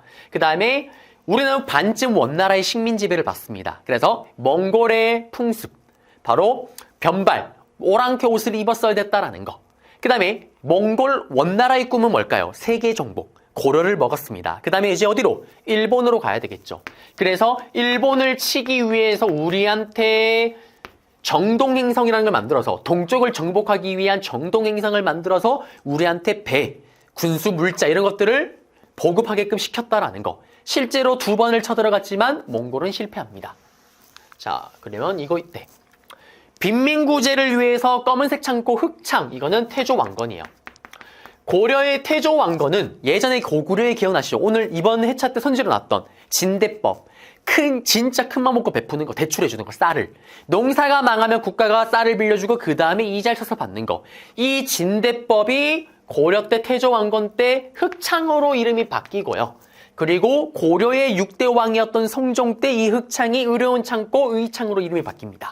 그 다음에 망이 망소이가 공주 명확소, 이거는 고려 무신직공기잖아요. 원간석기 전의 스토리죠. 그 다음에 김부식, 이런 부식부식 덩어리 김부식 같지. 책이 사기예요. 왜 사기입니까? 당군 신화가 엄서영, 당군 신화가 없었던 삼국 사기를 썼던 김부식은 이거 언제 썼냐? 앞에 봤던 고려 인종 때. 이자겸의 난을 끝나고 나서 몇 청의 난이 일어났죠. 그 몇 청의 난을 진압했던 게 김부식이에요. 그리고 몇 청의 난을 진압하고 나서 왕권을 다시 살리고 위상을 높이기 위해 왕의 명을 받아 쓴 책이 삼국사기입니다. 원간석기 전이죠. 무신직공기 전의 스토리잖아요. 그 다음에 김보당 등이 의정 보기 운동을 주장하면 난을 일으켰다. 이거 무신정변 때죠. 자, 무신정변이 일어날 때 무신들에 대한 의리를 실종했던 왕이 의종입니다. 이 의종이 무신들을 차별하고 이때 사건이 터지면서 결국 무신들이 권력을 틀어지는 무신정변이 일어나죠. 이 무신정변에 맞서서 문벌귀족이었던 김보당, 조위총 같은 인물들이 또 반란을 일으켰지만 진압을 당했다라는 거. 이것도 원간석기 전이고 정답은 5번이네요. 샹숑 총감부, 샹숑 총감부. 공민왕 때는 여전히 원간석기예요. 그런데 원나라가 힘이 약해집니다. 명나라 힘이 세지면서 그 틈을 타서 공민왕은 반원 자주 정책, 원나라에 반대하고 고려의 자주성을 되찾는 정책을 펼치죠. 그 대표적으로 여기 원나라 몽골 애들이 만들었던 식민지 기구였던 쌍성 총감부를 무력으로 되찾습니다. 그래서 정답이 이게 5번이 되는 거고요. 만약에 우리 앞에 그 선지로 나왔었던 전민변정도감, 이게 만약에 들어갔어도 정답이 될 수가 있었겠죠. 왜? 공민왕 때 일이니까요. 자, 그래서 정답은 5번 되겠습니다. 16번 문제입니다. 가에 들어갈 문화유산으로 적절하지 않은 거래요. 틀린 걸 찾으라는 건데, 고려의 불교 문화입니다. 끝났어요. 고려 불교 문화 찾으면 되겠죠. 예산 수덕사 대웅전이 있고요. 그 다음에 수월 관음도가 있고요. 뭐 다 대표적인 고려시대 문화재인데, 뭐 이거 몰라도 이미 여기 타이틀 제목을 줬잖아요. 고려의 불교 문화. 자, 그러면 정답으로 들어가면 틀린 거 찾으래요. 틀린 거. 틀린 거예요. 맞는 게 아니라. 1번에 강원도 평창 올림픽이 열렸던 월정사 8가 9층 석탑. 이거 단독으로 시험에 잘 나오죠. 고려 초기의 탑으로 중국 송나라의 영향을 받은 거. 고려 거 맞고요. 그 다음에 논산 지명 문제가 나올 때, 논산 지역사 문제가 나올 때 자주 나오는 거. 논산 관촉사 석존미륵보살 입상. 요거를 다른 이름으로 은진미륵이라고도 얘기를 하죠. 그래서 저희의 제자들은 이거를 은동진미륵으로 외우기도 하더라고요. 어쨌든 그래서 이것도 대표적인 고려의 불상이고요. 그 다음에 고려 초기 때 호족의 지원을 받아서 만들어지지 않았을까라고 추정을 하는 불상입니다. 그 다음에 원주 법천사지에 있는 지강국사 탑비인데요. 요거는 고려의 왕이었던 문종이요. 당시에 뛰어난 스님이었던 해린 스님의 공적을 추모하기 위해서 만든 게 지강국사 탑비예요. 근데 이거는 몰랐더라도 너무나 완벽한 오답이 있죠. 정답 4번. 이게 불탑처럼 보이기 때문에 여러분들이 고려인가 하면 하겠지만 이거는 사실 틀리면 안 되는 거죠. 왜냐면 조선시대 탑인데, 그리고 이거는 단독으로도 시험에 출제가 많이 됐던 거잖아요. 보은에 있던 법주사 팔상전입니다. 현존, 지금 남아있는 1층, 2층, 3층, 4층, 5탑, 5층 탑 목탑 중에 가장 오래된 목탑이다라는 거. 조선시대 때 만들어진 대표적인 목탑이죠. 그 다음에 영주 부석사 무량서전, 부석사 소조 아미타 열애자상이 있었던 고려시대 때 불상, 그리고 무량수전, 이거는 주심포 양식의 벨림 기둥으로 만들어졌던, 그리고 이 부석사라는 절을 만들었던 거는 신라시대 때 승려였던 의상. 이거 고려죠, 고려 어쨌든. 그래서 정답은 4번이 되겠습니다. 17번 문제입니다. 밑줄근 왕의 제위식인데 일단 이달의 책 제목 타이틀 이름이 동국정운이래요. 동쪽에 있는 나라, 우리나라의 발음 음이라는 뜻이에요. 여기 있죠, 그렇게. 그래서 이 책만을 가지고는 사실 여러분들이 왕을 아는 건 쉽지는 않습니다. 왜냐면 이 책을 가지고 따로 왕을 가지고 문제를 낸 적은 없었기 때문에. 근데 결정적 힌트가 집현전 학사인 신숙주, 최항, 박팽령 등이 왕의 명을 받아 편찬했대요. 집현전. 세종대왕의 싱크테크. 기본적으로 컨셉은 도서관 컨셉입니다. 그런데 들어가게 되면 이렇게 신하들이 앉아있고 신하들에게 야, 나 우리나라의 발음이라는 책을 만들고 찌뻐. 그러면 신하들이 막 책을 만들어내는. 그리고 왕이 어떤 정책을 한다고 했을 때 조언을 가하기도 하고 힘을 실어주기도 했었던 바로 집현전인데 이 집현전을 처음 만들었던 왕은 세종이죠. 그러면 세종의 업적을 물어볼 확률이 거의 99.9%입니다. 그러면 이 집현전이 언제 문을 닫았냐? 바로 수양대군 세조 때 이 집현전이 폐지가 되죠. 어디 신하가 왕한테 이래라 저래라 조언을 가는데 왕권 강화에 집착했던 세조 때 문을 닫습니다. 그러면 세종 다음에 왕이었던 아들이었던 문종 그리고 손자였던 단종 때까지도 집현전이 있었지만 만약에 문종, 단종이 시험에 나왔더라면은 여기 제시문 다음에 선지에 있었겠죠. 그래서 만약에 동국정웅 책을 몰랐더라도 집현전을 통해서 기본적으로 세종 그게 아니더라면 적어도 문종, 단종 때 이야기가 정답이 됐어야 되겠죠. 자, 그리고 대표적인 인물로 나중에 수양대군 세조에게 붙는 신숙주. 신숙주도 인물 문제로 단독으로 자주 나옵니다. 맞죠? 해동 제국기, 성종 때. 그 다음에 박팽령 같은 경우도 선지로 등장을 하죠. 언제? 억지로 왕이 올랐던 수양대군. 조카였던 단종을 몰아내고 왕이 올랐잖아요. 그러자 단종 복위 운동을 전개했던 게 박팽년, 성상문 같은 인물이죠. 집현전 학사들. 자, 그리고 이 동국전웅은 우리나라 한자음을 바로잡아서 통일된 표준음을 정하려는 목적에서 만들어진 책이에요. 그래서 실제로 훈민정음과 함께 우리 국어 교육을 연구하는데 거의 양대 쌍벽으로 불리는 책입니다. 중요한 책이고요. 그러면 왕의 업적을 찾아 들어가 볼게요. 정답은 바로 나오네요. 세종대왕 때 갑인자를 만듭니다. 헷갈리면 안 되는 게 개미자가 있죠. 아주 개 같은 글자, 개미전에 만든 개 같은 글자. 이거는 아버지였던 태종 이방원이 주자소를 설치한 후에 만든 글자고요. 그 다음에 세종은 똑똑합니다. 갑입니다잉. 세종은 갑입니다잉. 갑인자. 갑인자입니다. 갑인자.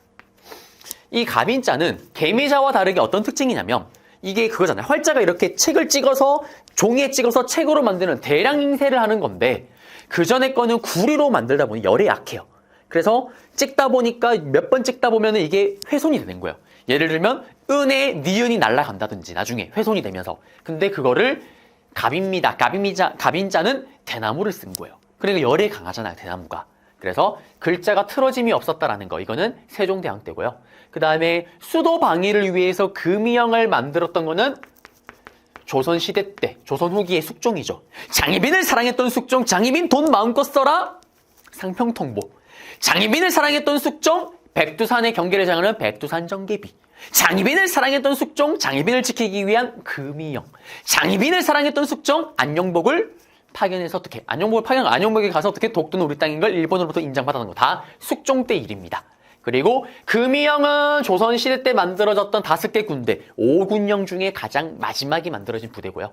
그리고 훈령교범인 무해도보 통제 같은 경우는 조선 후기 왕이었던 정조의 업적입니다. 정조는 본인을 지키기 위한 호위 부대를 만들죠. 용감한 장군들이 있었던 군령이었던 장용령. 이 장용령에 있던 군사들의 무해교범이 바로 이 무해도보 통지입니다. 이 무해도보 통치 책의 큰 틀은 정조가 다 세팅을 하고요. 그리고 나서 이덕무라든지 그 다음에 당시 장용령의 훈련 대장이었던 백동수 같은 인물들을 통해서 책 편찬을 완성시키죠. 그 다음에 경국대전.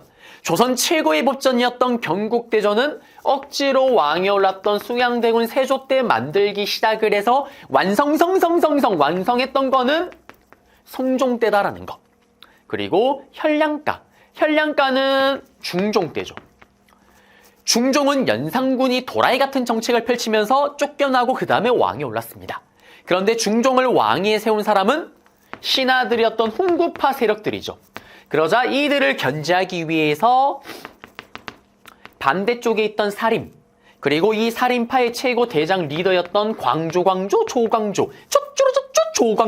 조광조를 데려옵니다. 그리고 이 조광조는 사림 세력의 힘을 키우기 위해서 낙하산 부대, 현량가라는 걸 시행하겠다고 얘기를 하죠. 현명하고 어진다라면 과거 시험 없이 다이렉트 관직으로 옵니다. 과거 시험 필요 없이 조광조 추천인 거예요. 쉽게 말하면. 살인파 애들이 시험 없이 대거 들어오게 되는 거죠. 그러면서 훈구에 대적하기 위해서 이렇게 현량가를 시행했다라는 건데 어쨌든 이건 중종 때고요. 정답은 1번 되겠습니다. 그래서 17번은 결국 지편전을 통해서 세종인 걸 알고 풀면 정답이 됐다라는 거. 18번 문제입니다. 가궁궐에 대한 설명으로 옳은 건데요. 사실 궁궐 문제 같은 경우는 한 6, 7번, 거의 뭐 10번 치면 한 번 정도 등장을 해요. 그래서 이번에도 잘 안 나오지만 한번 나왔습니다. 그래서 궁궐 같은 경우는 사실 여러분들이 그 기존의 기출문제를 좀 보시면은 나오는 선지들이 거의 뭐 진짜 거의 빼박입니다. 빼박. 나왔던 선지들이 계속 돌면서 나와요. 그래서 여러분들이 한 번만 정리를 하시면 쉽게 풀 수가 있는 거였고 일단 여기 궁궐 한번 보겠습니다. 자, 세계 유네스코에 등재된 조선의 궁궐인데요. 자, 보시면은 도남은, 금총교, ing정전, 낙성제, 부용지가 있는데 부용지가 사실 결정적 힌트가 될 수가 있는 거였고요. 일단 이 궁궐의 이름은 바로 창덕궁입니다. 도나문은 이거예요. 의미가 문인데 어떤 문이냐면 도나. 왕이 임금들에게 덕을 베풀겠다라는 뜻이 담긴 문 이름이고요. 그 다음에 금총교 같은 경우는 이 도나문과 이제 이 창덕궁 안에 흐르는 물을 건너는 다리예요. 그래서 지금 현존하는 궁궐 안에 있는 다리 중에서는 가장 오래된 다리고요. 그 다음에 인정전 같은 경우는 이게 정전이죠. 왕의 업무를 보는 곳.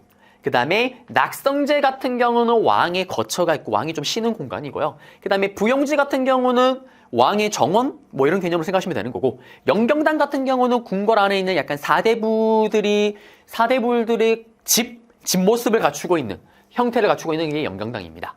자, 그래서 창덕궁과 관련된 걸 찾으면 돼요. 자, 보시면 일제에 의해서 동물원 등이 설치되면서 격화됐던 이거는 창경원이고요. 그리고 도성 내에 서쪽에 있어서 서골이라고 불렸대요. 이거는 경희궁입니다. 창덕궁이 도성 동쪽에다가 동골이라고 불렸다면 반대로 경희궁은 서골이라고 불렸고요. 그 다음에 임목대비가 강해군에 의해서 유폐된 장소. 이거는 경운궁이죠. 그리고 정도전이 세팅했대요. 이게 바로 경복궁입니다. 경복궁은 정도전이 세팅을 했고요. 직접. 그 다음에 이름 또 정도전이 붙였죠. 그 다음에 정답은 이제 5번이에요. 태종 이방원이 2차례의 왕자의 난을 거친 후에 왕이 올랐습니다. 그러면서 한양을 버리고 잠시 다시 개경으로 가요. 개경을 수로 갔다가 다시 돌아올 때 경복궁을 말고 다시 궁궐을 짓습니다. 그게 창덕궁이에요. 그래서 정답은 5번이 된다라는 거. 네, 그래서 18번은 5번이 되겠습니다. 19번 문제입니다. 가에 대한 설명인데요. 이거도 진짜 오랜만에 나온 것 같아요. 거의 10회, 최근 10회차는 본 적이 없던 것 같고요. 선지로는 뭐 나온 적이 있긴 하지만 이게 문제 자체로 나오는 건 진짜 오랜만인 것 같아요. 한번 가보겠습니다. 여기 보시면요. 삐리리를 정할 때 뭐 양문을 통해서 동제에게 두루 보이고 마음을 가지고요. 뭐 마음 몸가짐을 다 착하게 산대요. 그리고 여기 보시면 보세요. 몇 사람을 가려 서원에 모아놓고 그리고 약법을 의논한대요. 일단 서원이랑 관련돼 있구나. 그러면 일단 이거는 조선시대인 걸 알 수가 있는 거고요. 그리고 서원을 누가 만들었어요, 여러분들? 조선시대 살인파가 만들었잖아요. 훈구파 니들 중앙을 장악해라. 우리는 지방을 먹겠다. 라면서 니들 성균관 장악해라. 우리는 지방에 있는 우리가 만든 학교, 서원을 통해서 수많은 인재를 배출해서 어떻게 인해 전술로 나가겠다. 라면서 만든 게 서원이잖아요. 그리고 살인파가 중앙을 장악하기 위해서 서원과 또 하나 만든 게 뭐였어요? 향촌사회의 약속인 향약이죠. 니들은 중앙을 먹어라. 우린 지방을 먹겠다. 약속입니다. 향촌사회의 약속. 살인파가 만든 규범, 규칙이에요. 약법, 규칙입니다. 법이 아니에요. 규칙이에요. 규칙. 그러면서 이때 도약정, 부약정인데 이 향약을 운영할 때 제일 높은 사람이 도약정이고요. 부약정 같은 경우는 지금으로 치면 뭐 부회장택으로 생각하시면 됩니다. 그러면서 이 향약이 어떤 내용이 있나요? 대단한 내용이 있는 게 아니고 살인파들이 만들었던 당연히 성리학적인 내용이 기본적으로 깔려 들어갑니다. 예를 들면 아픈 사람이 있으면 마을 사람이 아프다 그러면 같이 가서 도와주고 여기처럼 뭐 물건을 부조할 때 야군이 사망해서 초상 치를 때 도와주고 그 다음에 실제로 이런 내용 들어가요. 동진이가 정말 못생겨서 슈퍼 못소리다. 쟤는 저대로 두면 절대 죽을 때까지 결혼을 못한다. 그러면 마을 사람들이 힘을 모아서 동진이 장가가기 프로젝트, 무한 소개팅을 시켜주는 이런 내용이 들어갑니다. 그래서 뭐 대구에는 대구 향약, 그 다음에 뭐 광주에는 뭐 광주 향약, 이런 향약들이 지방마다 있었던 거고 이거를 가입을 시켰던 거죠. 자, 그러면 이런 향약의 특징인데 일단 가볼게요. 향약이 어떤 내용을 했냐? 살인파가 결국 중앙정계를 장악하는 데 큰 힘을 했고요. 그리고 또 이 살인파가 이걸 만들어서 이거는 법은 아니고 규칙이고 룰이긴 하지만 자치규약이에요. 그렇지만 대구 향약에 가입을 안 하면 어떻게 될까요? 대구에서는 왕따입니다. 울며 겨자씨로 가입을 할 수밖에 없어요. 그러면서 대구 사람들은 전부 다 대구 향약에 가입을 하는 거고, 그러면서 살인파가 지방민들을 장악하는 거고, 그리고 얘기했지만 이 향약이 뭐 그렇다고 막 엄격하게 이런 게 아니라 기본적으로 유교적인 내용이잖아요. 풍속을 교화하는 내용들이 들어가는 거예요. 그리고 향촌 스스로 이 사실 법이 없더라도 향약의 대로만 움직여도 향촌 스스로 정치가 가능한 향촌 자치가 가능합니다. 이런 역할을 했던 게 바로 향약이다라는 거. 정답은 4번. 자, 칠제라는 전문 강자를 두었대요. 이거는 고려시대 학교였던 국자감에 만들었던 강자죠. 당시에 최충에 당시 사립학교였던 최충이 만든 구제학당, 폭발적인 인기를 끕니다. 여기에 들어갔던 사람들이 대거 과거 시험에 합격을 하니까 또 사람들이 사교육에 빠져들기 시작을 하죠. 그러자 국가에서는 공교육을 살리기 위해서 이걸 벤치마킹해서 칠제를 만들지만 큰 인기를 끌지는 못했다라는 거고, 옥당이라 불리면서 경연을 담당했다. 경연은 왕과 신하가 우리 다음 주 월요일에 삐리리 책 한번 100페이지를 한번 논해보자 라면서 서로 책에 대한 이야기를 하면서 왕이 당연히 더 많이 알면 신하들에게 설명을 해주고, 근데 반대로 신하가 더 많이 알면 왕에게 설명을 해주는, 그게 경연이잖아요. 이걸 담당했던 왕과 감히 지금 얘기를 하고 의견을 주고받는 정말 중요한 반짝반짝 빛나는 자리입니다. 이거는 어느 부서가 있냐? 바로 홍문관이죠. 널리 헝헝헝헝헝 학문을 널리 알리겠다.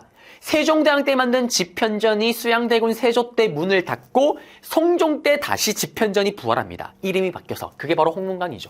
그 다음에 중앙에서 파견된 교수나 우리 그 교수님, 그 다음에 훈도, 가르치는 훈도가 지도를 한대요. 이거는 어딜까요? 국가에서 만든 학교였던 향촌사회 학교인 향교입니다. 향교. 향교에서 있었던 일이고, 그 다음에 매향활동, 요거는 어디냐? 고려시대 때 등장하는 향도입니다. 향을 피우는 물이에요. 불교향을 피우는 물입니다. 고려시대 때 이 향도는 불교 활동을 하는 거예요. 예를 들면 대구 향도가 있다. 그러면 대구에 탑을 짓는다.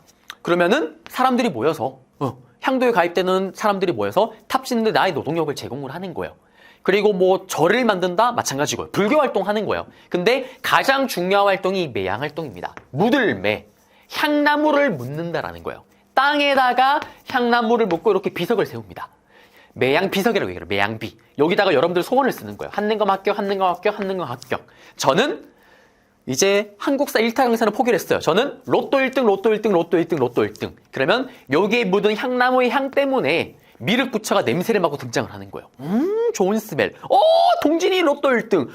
동진이 제자들 한능검 합격. 소원을 들어주는 겁니다. 이런 활동이 매향 활동이에요. 불교 활동. 이거는 향도고요. 그래서 정답은 19번은 4번이 되겠습니다. 20번 문제입니다. 다음 자료에 나타난 시기에 볼 수 있는 모습인데요. 자, 보세요. 일단 비변사가 나왔어요. 별난을 준비하는 기구 비변사에서 우리나라는 물력이 부족해서 요역이 뭘까요? 역 중에 군역은 16세에서 60세 미만의 건장한 남자라면 국가를 위해서 군인으로 동원될 의무가 있는 거. 요역은 국가 공사에 동원될 의무가 있는 거. 예를 들면 궁궐 앞에 다리를 짓는다. 그러면 건장한 남자들이 가서 나의 노동력을 제공을 해야 돼요. 그런데 매번 나라의 힘으로 이 채굴을 한다면 비용이 너무 든대요. 그래서 채은간에게 명해서 광산 개발을 한 이후 백성을 모집해서 채굴하는 거 허락하고 그 다음에 세금을 거두는 건 어떨까요? 라는 겁니다. 그러자 왕이 오케이 그렇게 해요 라는 거예요. 자, 다음 자료가 나타난 시기인데 일단 조선이고요. 그리고 좀 이따 설명하겠지만 이거는 조선 후기에 볼 수 있는 모습이고요. 그리고 여기서 설명하고 있는 제도는 설점수세제입니다. 설치를 하는 거예요. 광산을 설치를 해서 세금을 거둔다라는 거예요. 그걸 정부에서 주도했던 관리자 이름이 채은간이에요. 이게 무슨 말이냐면 다시 정리해 볼게요. 자, 조선시대 때 원래는 광산을요, 국가가 운영을 했어요. 그래서 국가의 노동력을 제공할 필요가 있는 농민들을 차출해다가 광산을 채굴시킨 거예요. 어떤 일이 벌어질까요? 열심히 안 합니다. 여러분들 혹시 군대 갔던 분들 다들 아실 거예요. 동기부여가 제로예요. 물론 국가를 위해서 나의 사랑하는 가족들을 지키기 위해서 내가 군인 신분으로 오긴 했지만 노동력을 제공하고 안에서 예를 들면 진지를 쌓는데요. 죽었다 깨어나도 일을 열심히 안 해요. 대충 합니다. 왜? 내가 열심히 한들 어차피 돈을 주진 않아요. 내가 그리고 아무리 열심히 한들 빨리 끝내면 딴 데 가서 다른 진지를 또 쌓아야 됩니다. 대충 하는 거예요. 역사는 반복입니다. 대충 하는 거야. 그러니까 어떻게 막 구슬이고 달려서 막 해야 되는 거예요. 그러자 이때 돈을 많이 번 상인들이 사실은 정부에게 먼저 제안을 하는 거예요. 정부, 아니 이 광산 운영권을 그냥 정부가 하지 말고 우리한테 주면 안 돼? 개인한테? 그러면 우리가 잘 운영해볼게. 그리고 어떻게? 니들이 옛날에 니들이 직접 운영해서 버는 돈보다 더 많이 세금으로 낼게. 정부는 생유죠. 안 그래도 관리하기도 귀찮아 죽겠는데. 그래서 설점수세가 등장하게 되는 거고, 조선 후기 때 상업이 발달하면서 이렇게 돈을 많이 번 상인들이 등장하고 얘들이 직접 광산을 운영하고 싶어 했던 거예요. 그러면서 이제 민간인에게 광산을 운영할 수 있는 권리를 주게 되는 거고, 그 권리를 얻은 상인들이, 문제는 자기들이 광부가 아니잖아요. 광산을 운영할 수가 없으니까 덕대, 광부 중에 베테랑 광부 덕대를 돈 주고 고용을 하는 거예요. 물주가 되는 겁니다. 그러면서 야, 돈 줄 테니까 네가 한번 광산 한번 운영해봐. 그러면 덕대는 자기의 노하우를 바탕으로 받은 돈으로 자기가 아는 광부들을 고용해서 광산을 운영하는 거죠. 경영형 시효입니다. 이게 덕대제죠. 그래서 설점수세제나 덕대제 같은 이런 것들이 전부 다 조선 후기 때 상업이 폭발적으로 발달하면서 등장하는 제도입니다. 그래서 조선 후기 때 모습을 지금 찾으면 정답이 되는 거예요. 한번 가볼까요?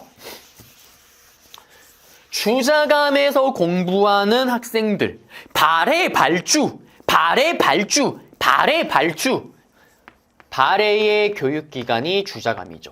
신라는 국학, 고구려는 소수림왕 때 태하, 그리고 경당, 지방에 선지로 나왔었죠. 그리고 고려는 국자감, 기읒 국자감, 그리고 고려 후기 때 성균관으로 이름이 바뀌고 조선은 쭉 성균관. 자, 초조하게 처음으로 조판했던 대장경. 이거는 현종 때 거란의 침입이 끝나고 나서, 맞죠? 불심으로 또 오랑캐를 만들기 위해서. 이거는 일단 거란의 침입을 무찌르기 위해서 만든 고려시대 때 있었던 일이고요. 빈공과, 손님들이 치는 과거 시험이에요. 육두품 출신. 이거는 신라입니다, 신라. 신라 때 육두품은 엄마 아빠가 왕족이 아니라는 이유 하나만으로 고위간직으로 갈 수가 없습니다. 아무리 똑똑해도. 대표적으로 채치원이 그 한계를 보여줬고, 그래서 실제로 채치원 같은 인물들은 전부 다 중국 당나라에 유학을 가서 중국 당나라에서 외국인들이 치는 시험을 만든 게 바로 빈공과라는 게 있습니다. 그 빈공과에 응시를 해서 당나라에서 관직 생활을 하게 됐다라는 거고, 과전법에 따라서 조세를 수취할 수 있는 권리를 받는 관리, 이거는 고려 말입니다. 고려 말의 공양왕 때 처음으로 과전법이 시행되었다가 조선 초기까지 이 과전법이 쭉 시행이 되죠. 그 다음에 정답은 5번입니다.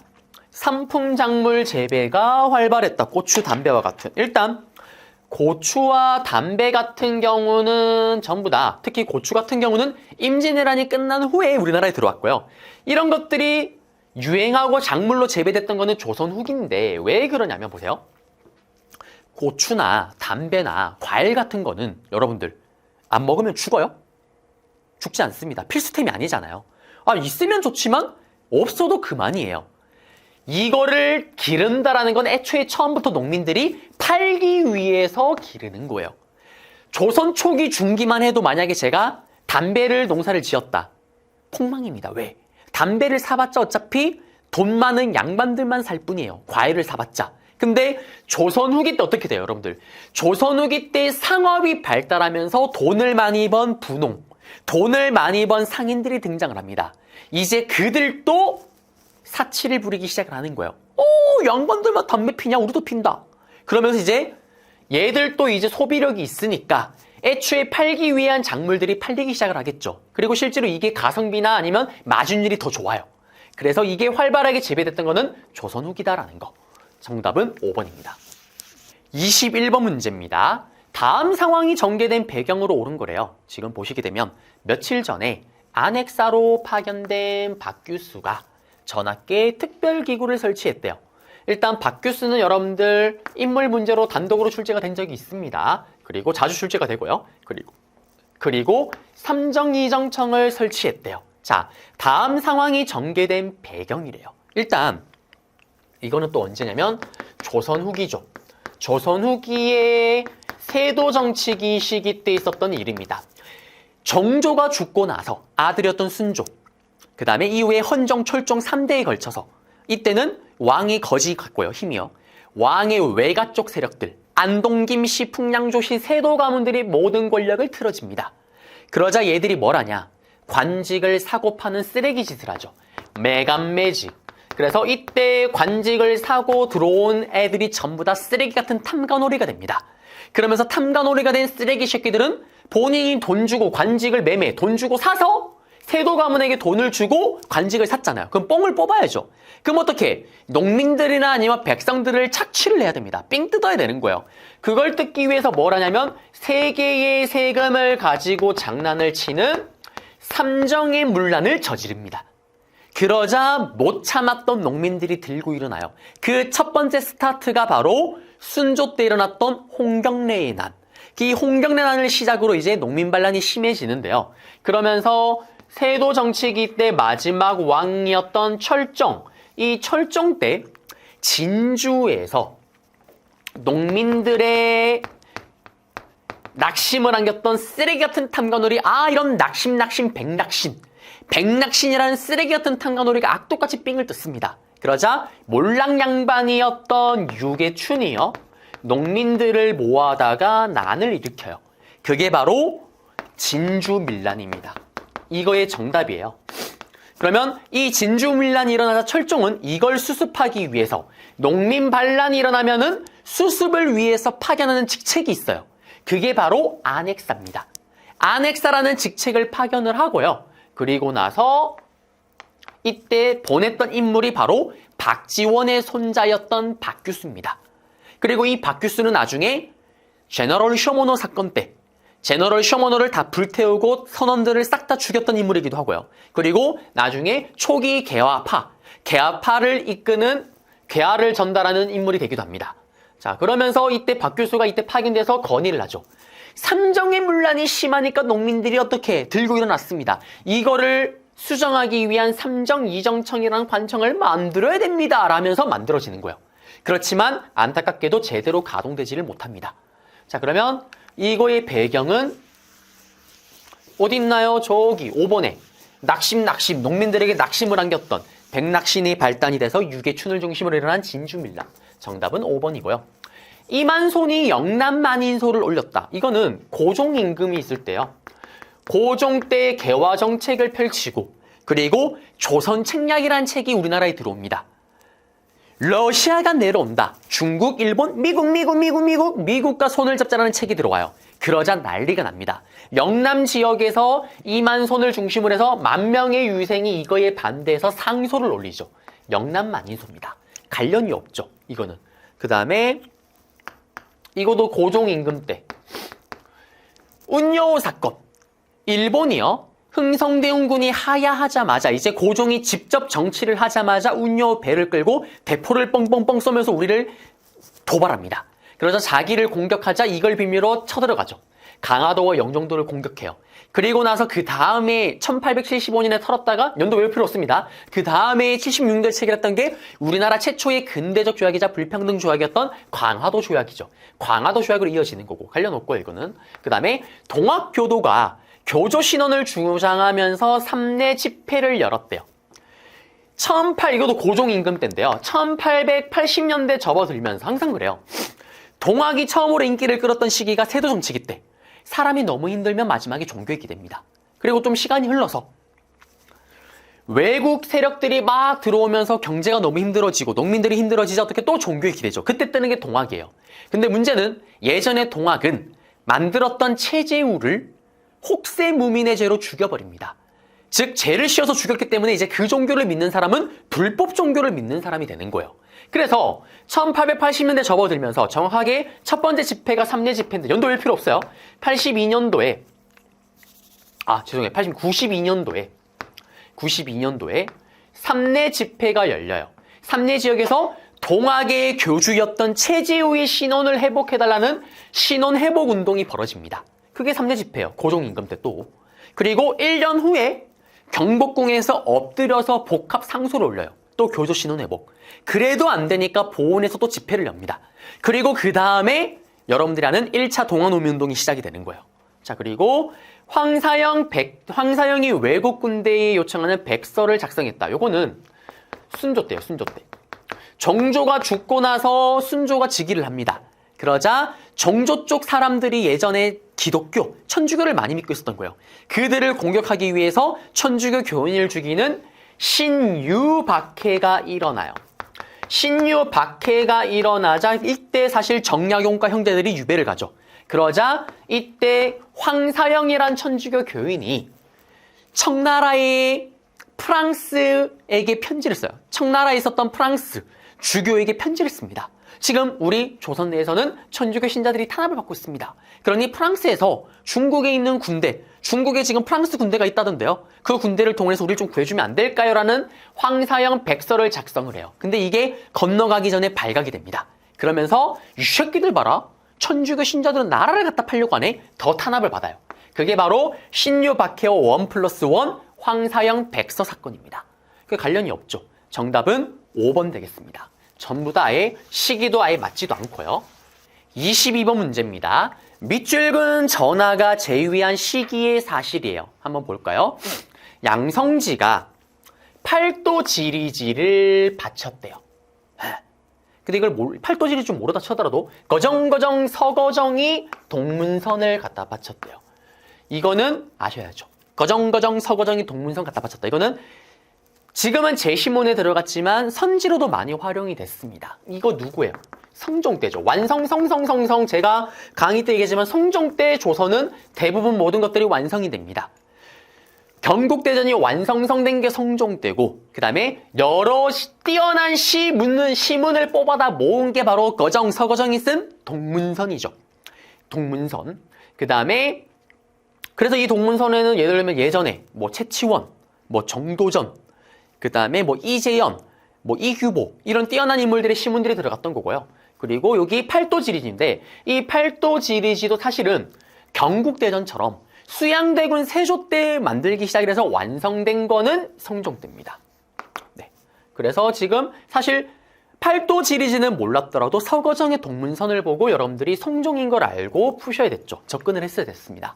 한번 풀어볼게요. 이제 그러면 1번에 예학을 정리한 가래 집념이 나왔어요. 선조 때 조성 중기 임진왜란을 겪었던 선조 때 그리고 살인파가 드디어 권력을 틀어지게 되고 살인파가 동인과 서인으로 살인파의 동인이 또 남인과 북인으로 쪼개졌던 그 선조 때 있었던 이때 김장생이란 인물이요. 집가, 집에서 의례, 집에서 해야 되는 성약 의례를 모든 걸 총집남한 책이 바로 가래 집념입니다. 그래서 주자가 말했던 집안에서 해야 되는 예의 범절 이거에 대해서 수많은 뛰어난 학자들이 여러 가지 얘기를 했을 거 아니에요. 그거를 취사 선택해서 우리나라 실정에 맞게끔 세팅을 한 게 바로 가래 집념입니다. 이거는 최근 들어서 정답이 되진 않지만 오답 선지로 많이 등장을 하고 있어요. 자, 그 다음에 두 번째 외교문서를 집대성한 동문희고 휘파람이 절로 나는 왕권을 강화시켜서 휘파람이 절로 나는 정조 때입니다. 이 동문희고는 어떤 책이냐면 청나라와 일본과 외교관계를 체결할 때 뭐 여태까지 있었던 내용들을 다 정리한 거예요. 그걸 집대성한 거. 그 다음에 국가의례를 정비한. 기억나세요? 성종은 이때 많은 것들을 정리한다고 했잖아요. 일단 국가의례를 정비한 국조오례. 국가 차원에서 해야 되는 5가지 의례가 있어요. 예를 들면 외국에 사신이 올 때 어떻게 접대를 할 건가? 왕이 죽었다. 왕자가 태어났다. 그러면 이때 행사를 어떻게 할 건가? 이런 내용들. 이게 국조오례입니다. 5가지 큰 행사. 그 다음에 동의보감.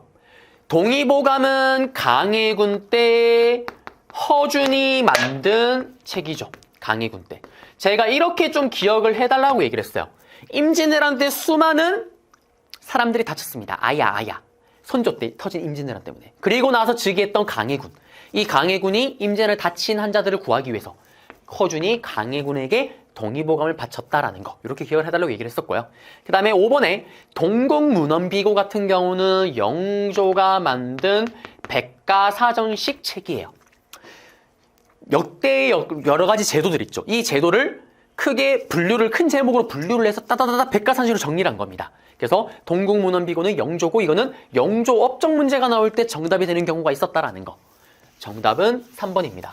23번 문제입니다. 지금 보시면 가에 들어갈 내용으로 가장 적절한 건데 혼란의 한가운데 서 있대요. 삐리리 즉위와 집권이래요. 나라 안팎으로 혼란스럽대요. 반정으로 연산군이 폐위되고 왕이 올랐대요. 끝났죠. 중종입니다. 연산군이 두 번의 사화, 무오사화 그리고 갑자사화 두 번의 사화를 일으키면서 신하들을 죽이기 시작을 하죠. 그러자 이때 신하들이 이 새끼 도라이다. 통제가 안 되는 도라이다.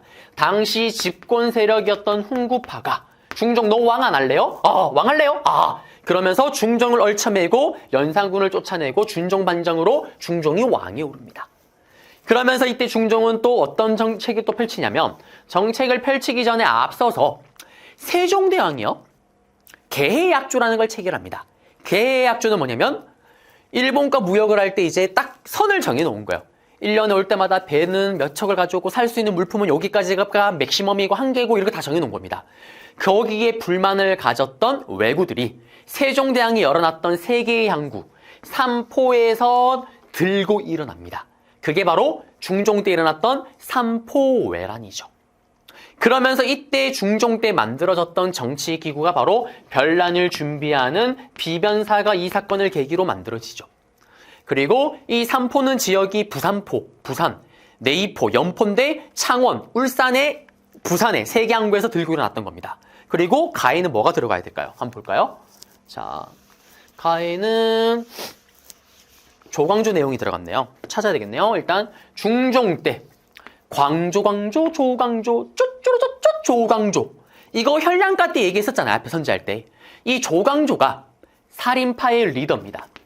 훈구파의 힘을 얻어서 왕에 올랐던 중종.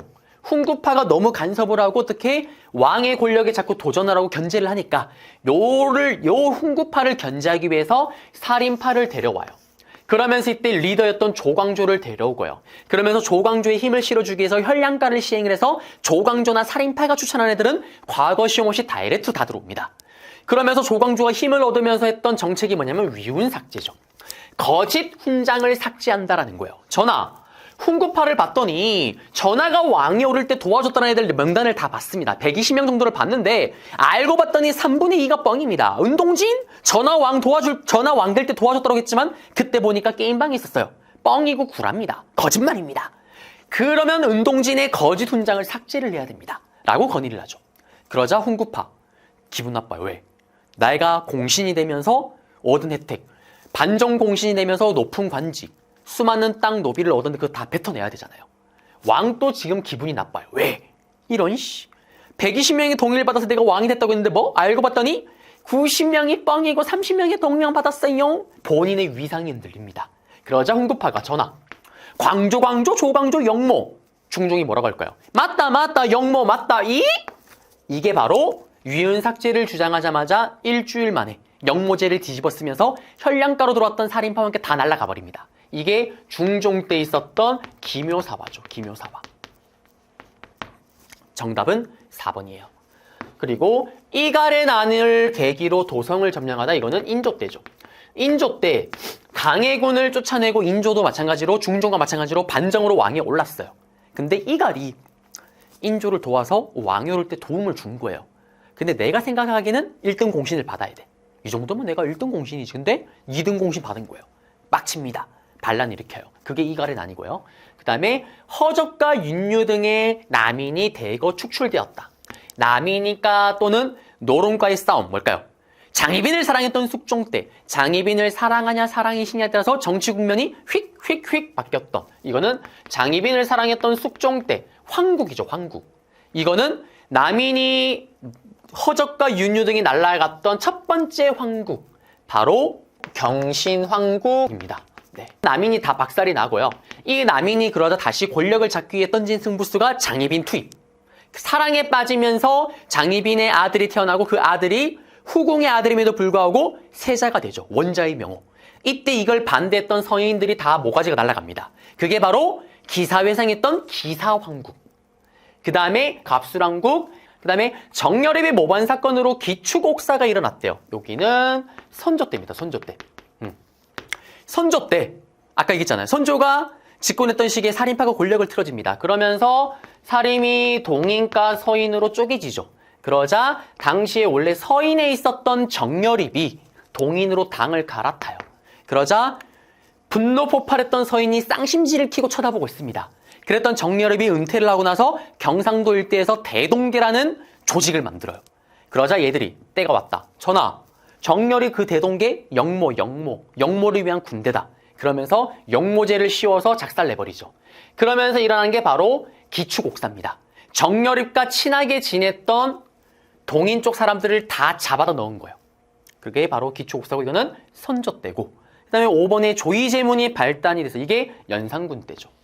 연산군 때 일어났던 첫 번째 사화, 바로 무오사화입니다. 무오사화는 살인파였던 김일손이 스승이 쓴 조이제문을 성종실록에 쓰려고 합니다. 이 조이제문은 중국의 의제를 조문하고 슬퍼하는 글이에요. 중국도 역사가 길다 보니 수양대군 세조처럼 억지로 왕이 오르면서 조카를 쫓아낸 것처럼 의제 같은 경우는 중국에서 어떤 사람이냐면 억울하게 왕위를 뺏긴 사람입니다. 이거를 조문하고 슬퍼하는 글인 거예요. 이거를 싫겠다고 하자 살인파의 반대쪽에 있었던 훈구파가 연산군 전하, 살인파 새끼들 영모, 왕을 모독하고 있다. 아? 전하, 얘들은 지금 수양대군 세조를 돌려까기 비유법으로 까고 있습니다. 수양대군 세조에게 억울하게 쫓겨났던 단종, 그 단종과 처지가 비슷했던 중국의 왕제 의제를 슬퍼하는 글을 쓴 거는 바로 뭐다? 돌려까기 위, 은유법 비유법입니다. 그 말인즉 즉 수양대군 세조, 아들이었던 예종, 손자였던 성종, 그리고 증손자였던 연산군 때까지 이뤄지는 이 왕의 계보도가 잘못됐다. 왕 정통성이 잘못됐다는 걸 돌려까기 하고 있습니다. 연산군 맞네 죽여! 그게 바로 무오사화다라는 거. 그래서 23번의 정답은 4번이 되겠습니다. 24번 문제입니다. 가전쟁 중에 있었던 사실로 옳은 건데요. 조헌은 금산에서 700여 명의 의병을 이끌고 왜군과 전투를 벌이다 전사했대요. 그러면서 김천일, 정문부, 조현, 사명대사, 유정 이렇게 나왔는데 이걸 딱 보고 사실 최근에 심화 트렌드로 정문부가 길주에서 의병을 이끌었다 많이 등장을 했었죠. 그리고 김천일은 좀 생소하더라도 사명대사, 유정도 대표적인 의병장이고 승려 의병장이고요. 이거 지금 임진왜란을 얘기를 하고 있습니다. 그러면 이 문제는 임진왜란 때 있었던 이야기를 지금 찾으면 되는 건데요. 일단 기본적으로 임진왜란은 전쟁 초기 발발에는 우리가 엄청나게 밀리죠. 왜? 우리는 활을 쏘는데 일본은 빵야 총을 쏘니까요. 이 전세를 뒤집었던 게 바로 명나라의 참전, 그리고 이순신의 수군의 맹활약, 그리고 의병들의 활약이죠.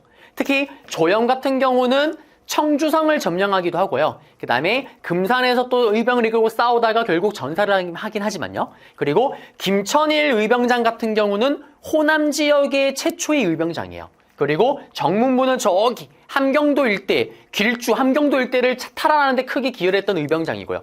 사명대사 유정은 평양성 전투 때 조명의 난권이 함께 쳐들어갈 때 그때 참전해서 공을 세우기도 하고요. 특히 수도권, 서울 인근 전투에서 많은 전투에서 승리를 거둡니다. 그리고 전투가 끝나고 임진왜란이 끝나고 나서는 회답 겸 세안사로 직접 또 일본에 건너가서 우리나라 사람들을 포로로 끌려갔던 사람들을 데려오기도 하죠.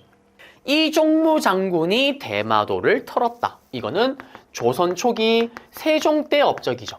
백성을 너무너무 사랑했던 세종대왕은 왜구들이 미쳐 날뛰니까 이종무 장군을 통해서 대마도를 정벌했고요. 또 여진족이 미쳐 날뛰니까 최윤덕, 김종서 장군을 투입해서 여진족을 털고 사군육진을 개척했다.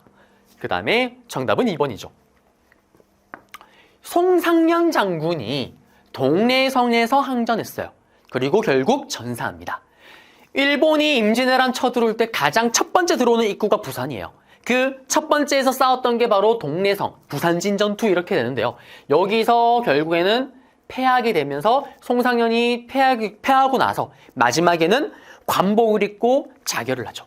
그리고 김상용이 강화도에서 순절을 하였다. 이거는 조선이 정신병자가 되었던 병자호란 때입니다. 병자호란 때 인조는 남한산성으로 갔지만 사실 당시에 김상용은 높은 직책을 가지고 있었어요. 우의정이라는 직책을 가지고 왕족들이 함께 인소를 해서 강화도로 피난을 갑니다. 그런데 강화도도 결국 청나라 군대에게 점령을 당하죠. 배를 타고 건너는 거 보면서 이건 더 이상 막을 수가 없구나 라면서 자결을 합니다. 순절을 하죠. 병자호란 때고요. 그 다음에 채영의 홍산전투 같은 경우는 이건 고려시대죠, 여러분들. 고려 말에 뭐 좀 해보려고 하면 홍건적 왜구가 쳐들어왔잖아요. 그때 활약했던 게 채영, 이성계 같은 인물들이었고요. 그 다음에 고려 말에 이거는 홍산전투는 왜구가 싸운 거고, 그 다음에 강홍립 부대가 사르 전투, 이거는 강해군 때죠. 강해군 때 바로 여진족의 힘이 강성해지면서 얘들이 나라 이름을 후금으로 바꿉니다. 그러면서 명나라와 한판 붙으려고 하니까 명나라가 이 후금을 먼저 치러 가죠. 이게 사르 전투입니다. 이때 강해군에게 군대를 도와달라고 지원해달라고 얘기를 하고 강해군이 마지못해서 강홍립 부대를 파견하죠. 그리고 강해군의 밀명은 뭡니까? 앞만 봐도 우리 형 명나라 후금이랑 싸우면 박살이 날 것 같아. 네가 딱 보고 있다가 패할 것 같으면 거짓 항복을 해. 실제로 사르 전투에서 명나라가 먼저 군대를 끌고 간 거지만 결국 후금에게 패하자 거짓 항복을 합니다. 그러면서 강해군은 명나라의 비위도 맞추고 후금의 비위도 맞추는 실리적 중립 외교를 펼쳤다라는 거. 정답은 송상련의 동래성. 정답은 2번입니다. 25번입니다. 밑줄 근 시기의 문화에 대한 설명으로 틀린 거 찾으래요. 조영석은 제가 볼 때는 거의 처음 등장했어요. 그런데 김홍도 풍속화 끝났죠. 여기서 우리는 조선 후기구나. 조선 후기 때 문화를 찾고 있는 거구나라는 걸 또 아셔야 되고, 보세요. 서민들의 일상생활을 또 생생하게 살펴볼 수가 있대요. 자, 이 풍속화가 사실은 조영석이라는 인물이 거의 1세대라고 보시면 돼요. 장희빈을 사랑했던 숙종, 돈 써라 상평통보. 장희빈을 사랑했던 숙종은 장희빈을 지키기 위해 금이형, 그 숙종입니다. 이 숙종 때 활동했던 게 조영석인데요. 이때 풍속화를 그리면서 이제 본격적으로 이렇게 서민들의 일상생활을 담기 시작을 해요.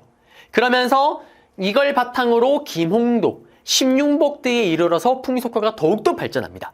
특히 김홍도 같은 경우는 종조시대 때 맹활약을 했던, 어진화사로도 활동을 했었던 화가이고 풍속화뿐만 아니라 다양한 여러 가지 그림을 잘 그렸던 인물이죠. 저희의 두 번째 인문학서적, 조선을 풍미한 소울메이트 책을 보시게 되면 김홍도 편이 따로 있습니다. 네, 피필이었고요. 자, 그 다음에 이거 이후에 또 여기는 안 나왔지만 다음 세대가 바로 김득신이에요. 김득신 또 김홍도와 같은 풍속화가로서 김홍도의 그림체와 비슷하죠. 자, 그러면 조선 후기를 찾아볼게요. 자, 보시면은 틀린 거 찾는 거예요, 여러분들. 보시면 조선 후기 문화의 특징이 뭐냐? 바로 서민이, 일반 백성들이 바로 문화의 주인공이 된다라는 거예요. 왜? 기억나세요? 앞에 문제에서 조선 후기 때 상업이 발달하면서 돈을 많이 번 분홍들, 돈을 많이 번 상인들이 등장을 합니다. 이제 얘들이 돈이 여유가 있으니까 문화를 즐기기 시작을 하는 거예요. 얘들이 문화의 주인공이 되는 거고요. 그 다음에 또 돈을 많이 번 농민들, 상인들, 적어도 내 자식만큼은 하늘 천 따지, 한글 정도는 알았으면 좋겠어. 서당 정도는 보내주는 거예요. 이제 글을 아니까 이들이 문화를 제대로 즐기기 시작을 하는 거예요. 그 대표적인 게 여기 있죠. 한글 소설. 홍길동전 재밌는 거 누가 몰라요? 한글을 모르는 이걸 어떻게 읽습니까? 근데 이제 조선 후기 때 돈을 많이 번 분홍가 상인들이 자식만큼은 한글을 가르치잖아요. 그러니까 이제 이거를 재밌는 걸 알고 인기를 끌겠죠. 조선 후기 때 모습 맞고요. 그 다음에 또 거꾸로 가볼까요? 이번에는요, 판소리. 상업이 발달합니다. 상업이 발달하면서 여러 가지 상인들이 자기네 어떤 상점에서 물건을 살 수 있게 호객 행위를 좀 해요. 그 호객 행위 중에 하나로 뭘 하냐면 또 관객들을 많이, 돈을 쓰는 사람들을 많이 모으기 위해서 판소리와 탈춤을 시장에서 막 성행을 하는 거예요. 그러면 사람들이 오 너무 재밌네 오 하면서 이런 것도 파네 옆에 가서 물건을 사게끔. 그래서 탈중가 판소리가 유행했던 게 조선 후기. 상업의 발달과 또 관련이 있고 또 이것도 또 누가 서민들이 이제 문화의 주인공이 되면서 이걸 즐기기 시작을 하는 거죠. 특히 탈춤 같은 경우 내용이 다 그거예요. 서민들을 위한 겁니다. 양반 다 까는 거예요. 탈춤은. 탈 쓰고 양반 똥 쌌다 까고 있는 거고 판소리도 마찬가지고요. 그 다음에 양반을 까는 거 아니고 판소리는 이제 대중들과 함께 호흡을 하는 거예요. 아하! 심청이가 임당수의 풍덩! 그러면 여러분들이 아하! 이렇게 취임새를 내어주고 하는 거예요. 판소리고. 그 다음에 진경산수화도 조선 후기입니다. 진짜 우리 경치, 우리 산, 우리 물을 그리자. 대표적으로 정선이죠. 이제 조선 후기 때 와서는 진짜 우리 경치를 그리는 진경산수화. 대표적으로 정선의 금강정도, 인한 제색도. 정답은 남는 건 2번이죠. 수시력인데요, 여러분들. 수시력은 이거 원나라가 채택한 달력 계산법이라 생각하시면 돼요. 그래서 이거는 고려시대 때 받아들였던 거예요. 고려시대 때. 시기가 맞지가 않죠. 만약에 굳이 조선 후기 때 문화라면 이걸 맞추려면 시헌력.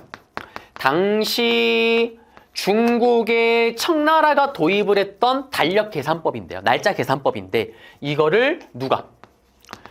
우리는 효종 때 와서 이걸 받아들입니다.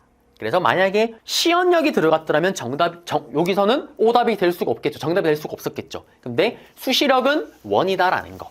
그래서 이거는 사실 애매했더라도 1번, 3번, 4번, 5번이 서민문화 공부하게 되면 가장 기본으로 배우는 베이직 내용이기 때문에 여러분들이 서민문화가 서민문화기도 하고 조선 후기 문화의 특징으로 배우는 내용이기 때문에 쉽게 정답은 찾을 수가 있었을 거예요. 그래서 진경산수화는 서민문화는 아니고요. 이거는 조선 후기 때 새롭게 등장한 그림 화풍인 거예요. 아까 얘기했던 것처럼 우리나라의 진짜 경치를 그리자. 그 전에 보지 못했던 중국의 경치 딴 거 말고 우리 경치를 그리자라는 거. 그래서 정답은 2번.